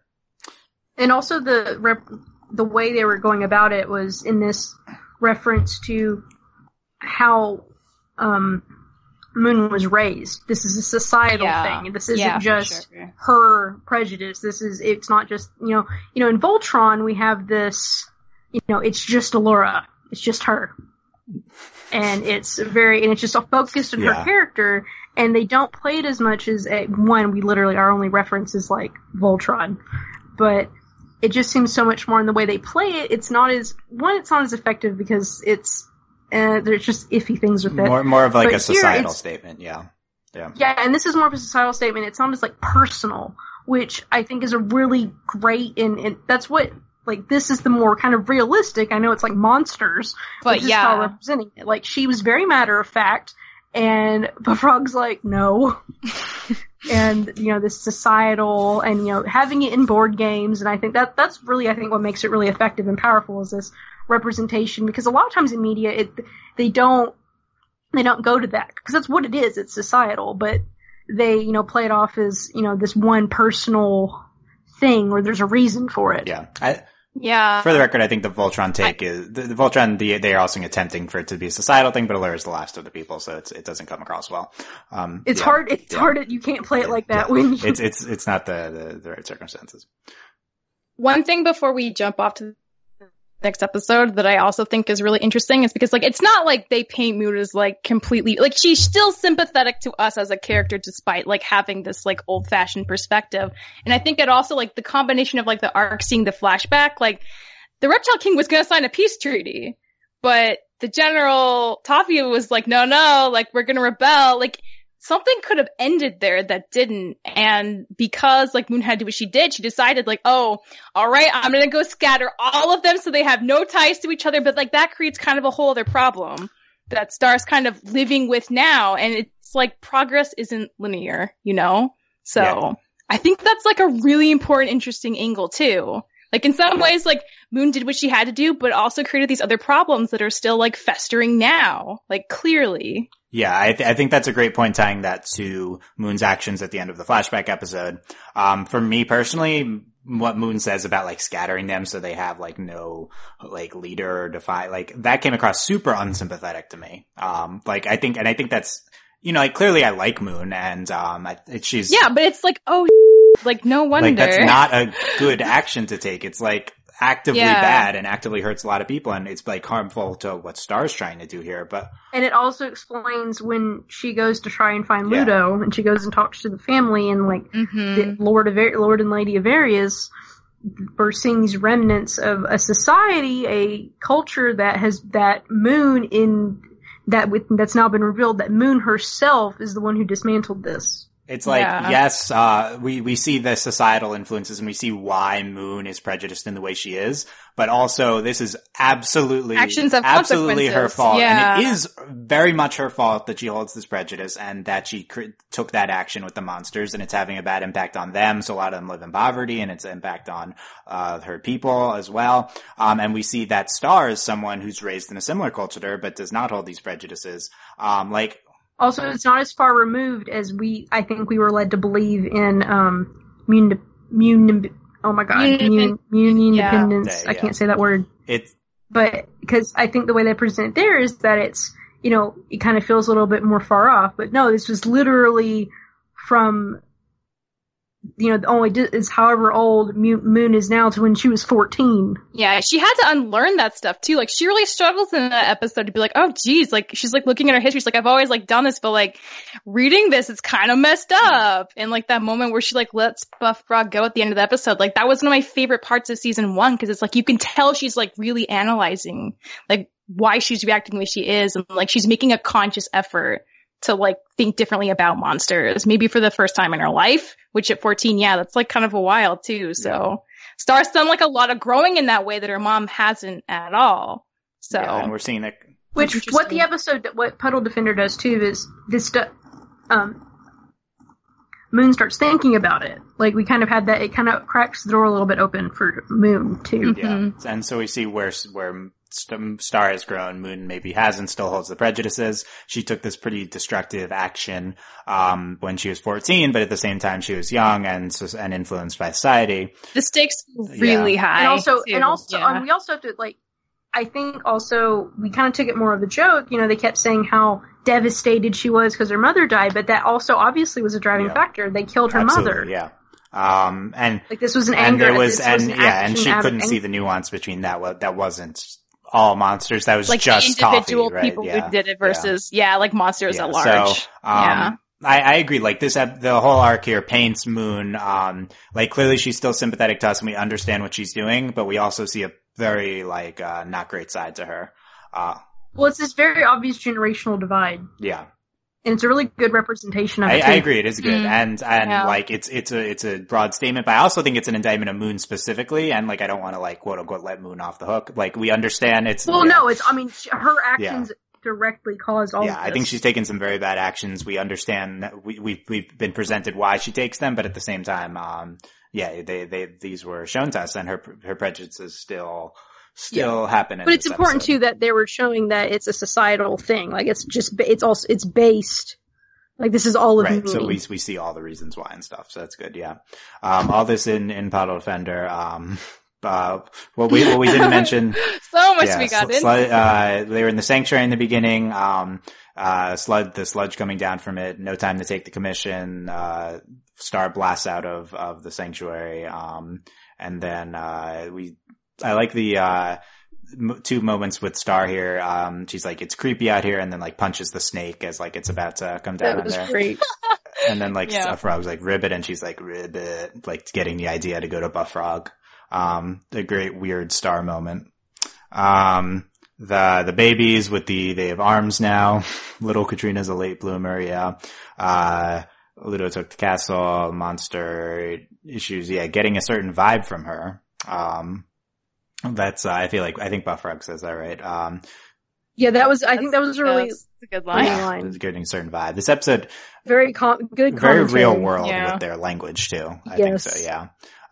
Your daughter is very strange. Thank you, says Moon, yeah. That was good. The Puddle Defender board game, humans, that eat, monsters that eat human babies. Can you name a time where such thing ever happens?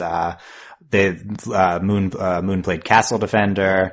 Monsters that have less of a reputation, they didn't act so bloodthirsty all the time. They only act that way to protect their children from humans, and then they bond as parents. Yeah. All that stuff we talked about. Katrina talks. Sometimes you just gotta sneak out to the club and go dancing. I feel you, girl.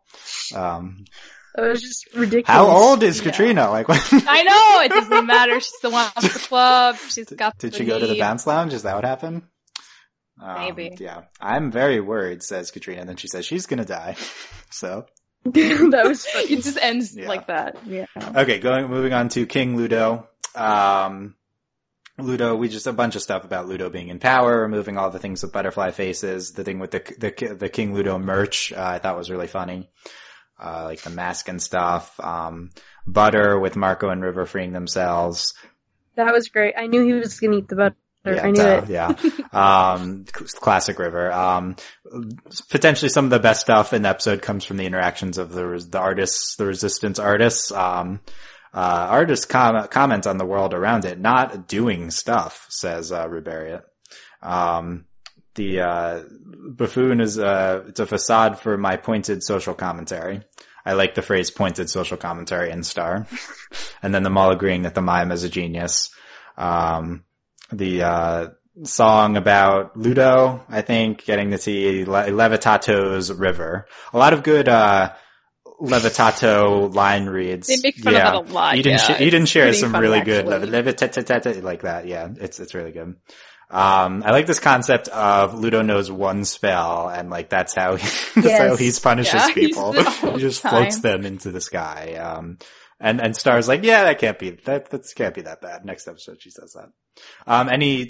That was pretty funny. It was like, he learned it. I'm not that worried about anything it. from King Ludo, the episode, Delaney, stand out to you that we didn't, that I didn't talk about here?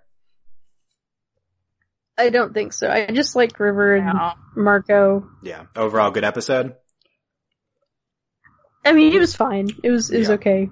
Like, I don't think it was, I mean, to me, it's not stained out. I mean, it was funny and had some funny moments. And the Resistance was fine, and then after this, I was like, I'm so done. Yeah, I don't need to see them again for a long time. Ever again. No, let's bring back, I keep forgetting her names. That's not a good sign, but...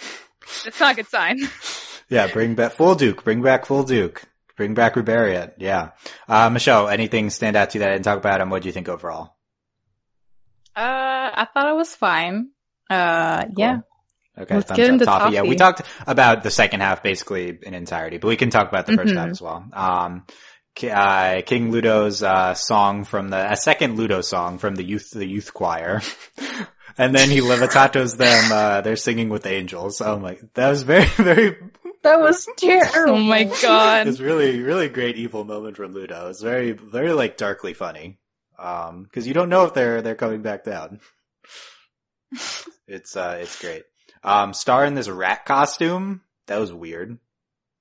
Okay, let's talk about their furries. They're a furry couple because Marco Oh also my god. has a rat Oh costume. my god. No, Delaney, are you please declaring don't. Starco No. furry? Is that what you're... They might You're just pushing me farther away from this show. So weird. Why do they both have rat costumes? Why did they both come up with that idea? Like, I love it how, bothers Star me. has like the mean rat costume, Marco has like the cute mouse costume later. Yeah, It really so, doesn't make any he makes sense that either of them have... Access to these costumes. It was a really funny moment though when she drops into the elevator and you have no idea what's going on, and then it's a giant rat. And you're like, what? Delaney has declared hashtag Starco furries. I don't think it's appropriate, but whatever. We're hour 30 into the podcast. Yes. Our minds. By the way, Toffee, I believe, is the final episode directed by Giancarlo Volpe for Star Wars: The Force of Evil. I thought he did a wonderful job here. He's done a lot of the best work on Star, directed like at least like half of the best episodes of the show. Yeah. And he says he's leaving for a friend's project that he couldn't pass up. But Giancarlo did incredible work on Toffee. He'll be sorely missed from the crew, from the Star crew. And he ends by his final, I don't think probably the writer's idea, but by the Starco furry costume. So this is his mark on the show. Anyway, Let's not let that be his legacy. No. Please. I mean, come on. How about like how he directed like this Uberty Star and Toffee dying? There's tons of incredible visuals in this episode for sure. Yeah. JK on that. But the extended Starco hug, we talked about this. Take your horns are poking me. Like, oh my god, it's happening. It was like a solid 10 seconds at least. It was great. Oh my god. You weren't feeling it, Michelle? Come on. I was feeling a little, that's when I was like ashamed with myself. No, you were feeling it, yeah. Come on. But like, it was nice. You need to be fully converted. We're almost there. No, that's when we get to the Starco kiss, you'll be fully converted. Take what you can get, No, I demand 100% Starco convergence. Marco's goes over his plan, and Star comments. We do get a Rubariat comment when Star sees it. He's great at ruining people's lives with songs, says Star. That was great. Other great Starco and Star says, Marco, you've never looked cuter in that beret. Wonderful. Yeah. Yes. It's good. And she's like, oh, Marco, your plan is dumb, but you've never looked cuter in that beret. I think it's great. Well, it's kind of funny, this kind of role reversal, because when she says, you're just doing pranks. Yeah. And Star's doing the serious stuff and Marco just can't get anything going on his own. Yeah, I agree. It's great. Toffee, I think Ludo's spelling out, Wand, W-O-N-D. Yeah. Yes, that was good. Oh my god. Star says Toffee's in the wands. She does the whisper spell to the wands. I don't remember the whisper spell. Okay, this was kind of a sad moment though. This kind of actual genuine interaction between Star and I agree. Ludo. Ludo is basically on Star's side once Star reveals that, Toffee's in the wand. So I think when Ludo comes back, because of the fact that the last we've seen, they're kind of on the same side here, that Ludo might not be a villain at all. Yeah. Right. I agree. It was genuine. Ludo's like, he's like scared and like, he needs to deal with this and get Star's help. It's good. Yeah.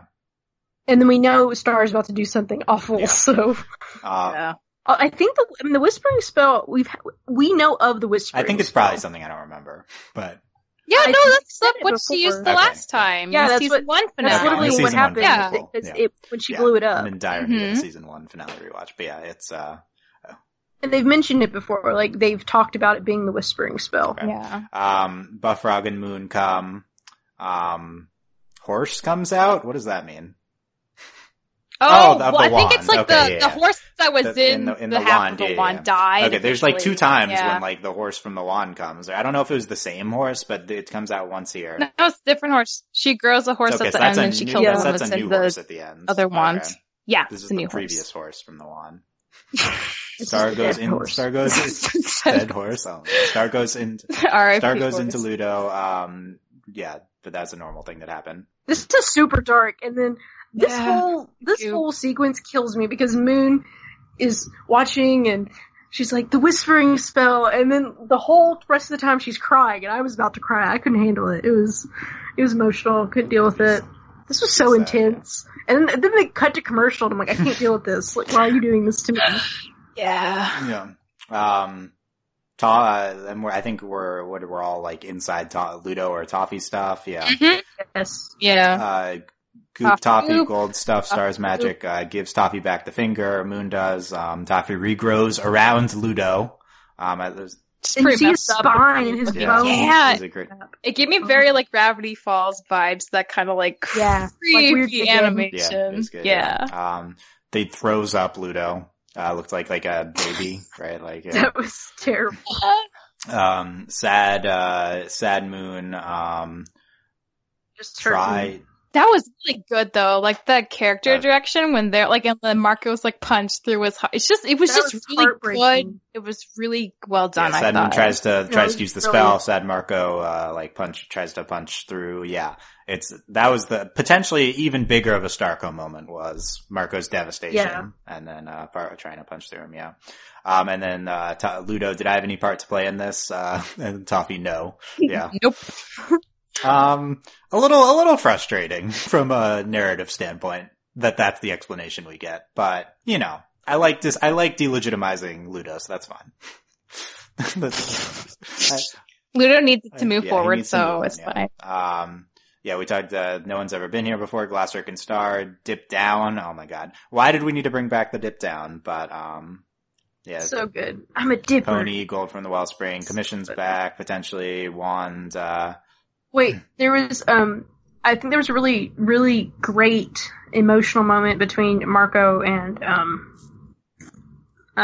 Moon when Buffrog comes over and he tells Marco, he's like, there's, can you talk to the queen? And, she's trying to put when she's trying to put the wand back together, and then Marco's like, try this one. I was just like, oh my god! Yeah, he's gonna help her 'cause, like, she I was kind of like, needs this right now. Yeah. I like that too. yeah, Oh, Delaney, devastated, yeah.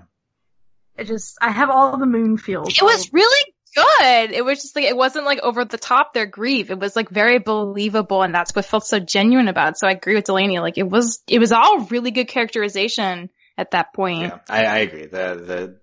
Like, I know I love Starco, and Marco and Star are great. I thought it was good. Yeah, no, like, objectively, it was really good. But no, what ties to me this 2-hour event together is Moon and Star, their bond and their relationship, and it was just great. Yeah, the Moon and Star was really, overall really great, and I agree the depiction of them being really sad was really good.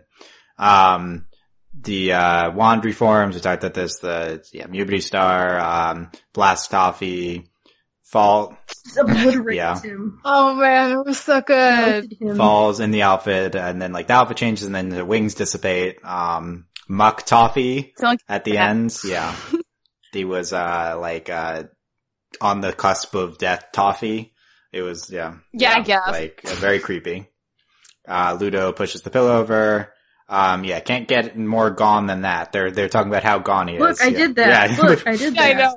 Give me validation, Yeah, that please. It's my biggest thing. He's so sad. Yeah. Can't get more gone than that. That's our official in-character designation of Toffee. So, Moon with the Eclipse of Veins, throw Ludo back in the void, and then Stars. Where did Ludo's scissors come from? I can't keep track. Did he just always have them? I don't know this one. I No, didn't So remember. Star has his scissors now. Did Star lose her scissors? Marco Marco has has his own scissors. yeah. Wait, what? What happened to Star's I don't scissors? remember. I don't know. I thought Well, Marco her had scissors aren't hers. They're from Ponyhead. Yeah. But Ponyhead got them from. Oh god, I don't know. Oh god, I thought this is these were just. Hecatoons. That's what I thought. And then remember. Marco claimed Either way, them. now they have both have scissors. Okay. Yeah. Good luck. I think it's a Star say. Who says good luck to Ludo? I thought that. I think it's. Yeah, I think that's Yeah. right. River comes back with the children's choir on Eagles. Lord of the Rings. Yeah, right well, here. explain that being a Lord of the Rings reference. They're on the Eagles. I mean, I don't know. Yeah, I'm not a Lord of the Rings person. Okay. So it's a reference. Gotcha. Well, there's a scene. Everyone literally gets saved, and they're all on cool. Eagles. Thank you. Because I it was like I don't know. I how to have think no it was idea. like, I have not explain seen it, this. so I don't know what you're talking about. But yeah, What? I did see this on Twitter though. People were comparing it. Moon runs to Eclipsa because she thinks that from her veins or something. She ran there yeah, really I don't know how fast. that happened so fast. And then she's like, nope, not happening. And then she's walking away. It starts cracking. So unsure if Moon will hear the cracking and be like, oh, okay, she's breaking out now. But yeah, Eclipsa back, and we talked extensively about that. So there you go. No, I love it. By the time she gets back to the castle, Eclipse is just there, drinking tea. Yeah. Oh, you're older now. Wow. Feels like a second ago I was giving you advice. That's true. That would be interesting. How Eclipse is going to react to that and stuff. What do we think of Toffee as a whole episode? I mean, just really good and super dramatic, and there's so much going on. Very emotional. Yeah. I agree. Mm-hmm. The ending, the second half, of course, is great, but the whole, even from the beginning with the Ludo choir song, I think is really well done. And there's just a bunch of great moments here. I think narratively, not a top episode, but just overall really great if you add in all the elements and stuff.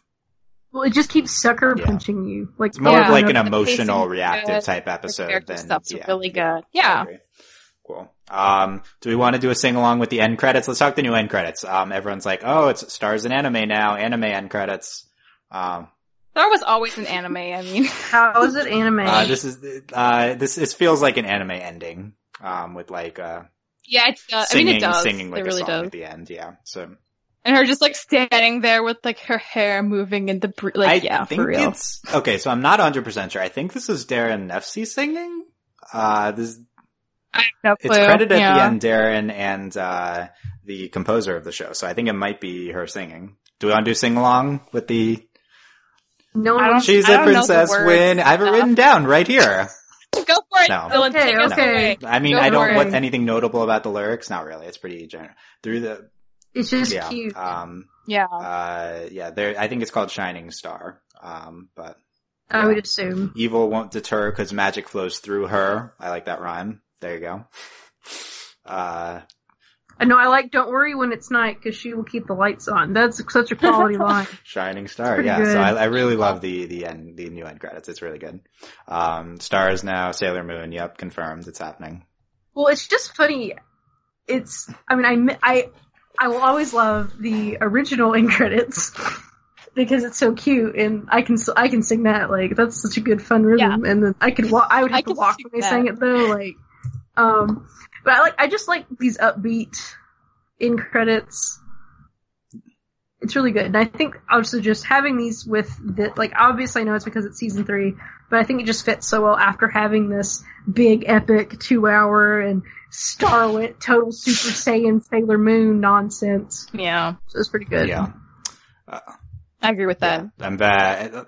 I love the previous end credits, but these are really good too. I'm a fan. Let's rank all 7 episodes overall. Oh god, you just want to milk this 2 hours? No, I always have to rank that. No, we're closing out here. I'll start. Okay, I'll go.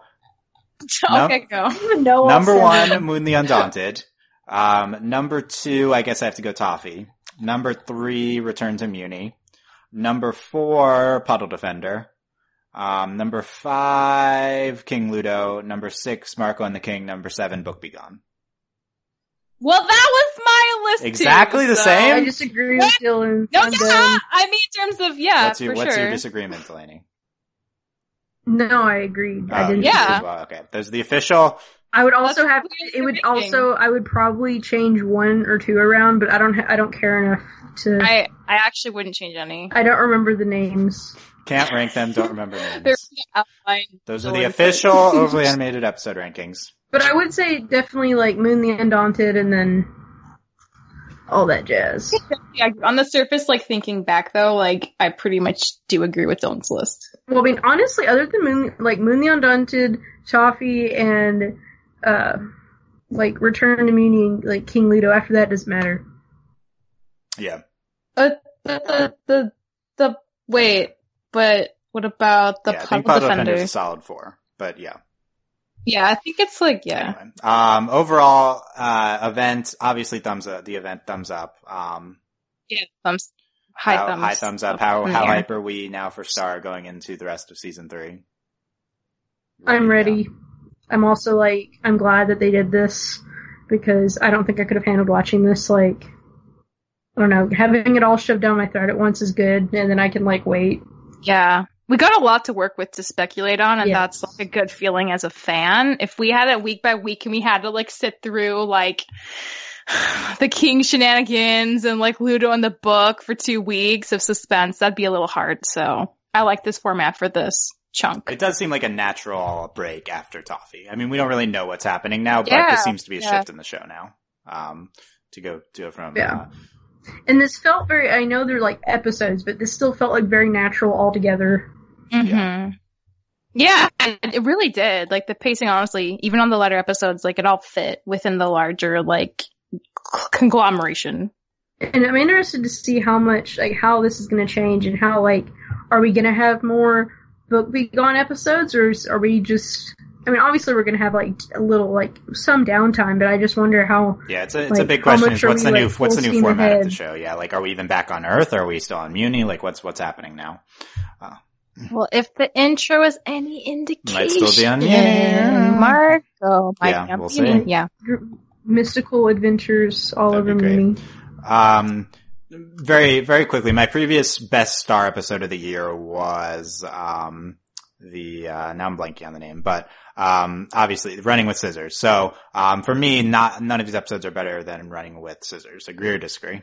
I don't know. Like, I mean, I don't like Running with Scissors that much as some of these. You would put several of them. I think Moon the Undaunted was really good. I mean, I think Moon the Undaunted's great. But I would not put it above Running with Scissors for me.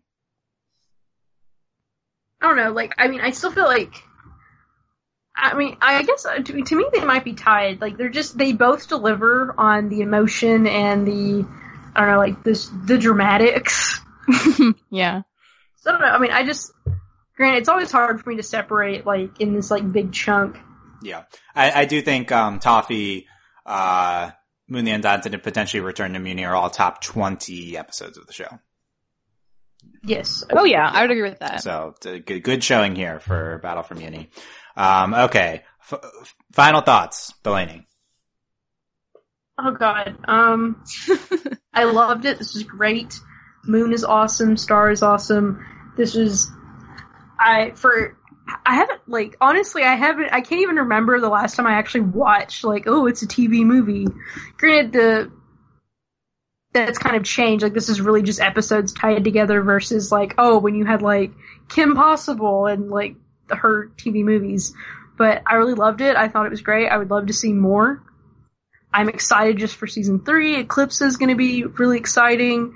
I just thought all this was really great. I feel like we wrapped up season 2 and season 1 really well. I think we've literally put Toffee to rest. So I'm excited to see, like, going forward. I just loved it, and I'm always about, like, the viewing experience, and it didn't really, like, to have episodes kind of thrown together, it didn't feel that way. It felt very seamless, and unlike Steven Universe, the commercial breaks were well placed, and I wasn't horrifically confused, and I just thought it all worked really well. It didn't feel super long. It didn't feel like 2 hours. I was kind of on the edge of my seat the whole time. It was great. I just loved it. I thought this was awesome, and I'm just really excited and ready for the rest of season 3. Awesome. Michelle, final thoughts. It was so much fun. I feel like it finally answered enough questions that I feel really content, because it was like building for a while, and they clearly have like so much more left, which is always good. Like, you want that. You want to be excited and be able to speculate about where the show's going next. But like the flashbacks were like everything I needed, you know, and that's a very, like, I don't get that feeling a lot with some shows. So it was a really good time. This was a good group of episodes. This was a good event that they planned. So I really liked it. Yeah, great stuff here. Everything was great, very exciting. Slightly, not by the event, but, I'd prefer us to be slightly further along narratively with the show at this point, but, the minor grievance overall, I think it was really good, and I'm very excited about the direction of the show. Can't wait to come back in September, I believe, so not that long. Soon. That's pretty soon. We have a month and a half to digest. Yeah. Exactly. Get all the theories out there, and then we'll be back with that. But before that, we'll have plenty of more podcasts on Battle for Mewni to come. Give us all your feedback. Eventually we'll have a feedback show for this. I don't know if it'll be the next one. I might get other people's takes and then have a feedback show after that. So leave comments anywhere where you can find this podcast, overlyanimated.com, on YouTube or wherever else. Email us, podcast@overlyanimated.com. And you can get your thoughts into the feedback show. I believe this might be our longest podcast now. I was trying to check that as we were going, but, I believe we might have barely beaten a few previous ones to get the record. Although, unless I keep rambling on the outro, I don't know if we'll make 2 hours, but, it is 2 hours. 2 hour call, yeah, but we'll yeah. see. Yeah. For the Very record, close. not the 2 hour longest call. podcast Dylan and I have done. This It's is not true, that you, but like, yeah, this not isn't from this Korra. point, but this is the longest over internet, I think. But marathon for Battle for Mewni podcast. I'm gonna at Darren Nefsey on the tweet to see if she retweets it. She retweets a bunch of fan art and stuff, so I think it's possible. Thank you guys for listening. Check out overlyanimated.com for everything. If you enjoyed this, definitely subscribe to us anywhere you can find us. YouTube, iTunes, and if you in celebration of the pseudo 2 hour podcast, you can leave us an iTunes review or star rating at the very least on our main feed over at overlyanimated.com/iTunes. That helps us grow, and we'd really appreciate that. Consider supporting us on Patreon at patreon.com/overlyanimated. Thank you very much to all of our patrons, especially our patron of the podcast, Mitch, aka Fever Mitch, and thanks as always to our patron executive producers, John, Ryan, Steve, Alex, and Andy. Yep, we'll be back with more Battle for Mewni discussion. We have some Adventure Time discussions coming up this week. Adventure Time's new, this coming week. And then, Rick and Morty Season 3. Very exciting. Yes. So, a lot of, shows ramping back up. Everything's very exciting. Check it all out, overlyanimated.com. Thank you guys very much for listening. We'll see you next time. Bye. Bye.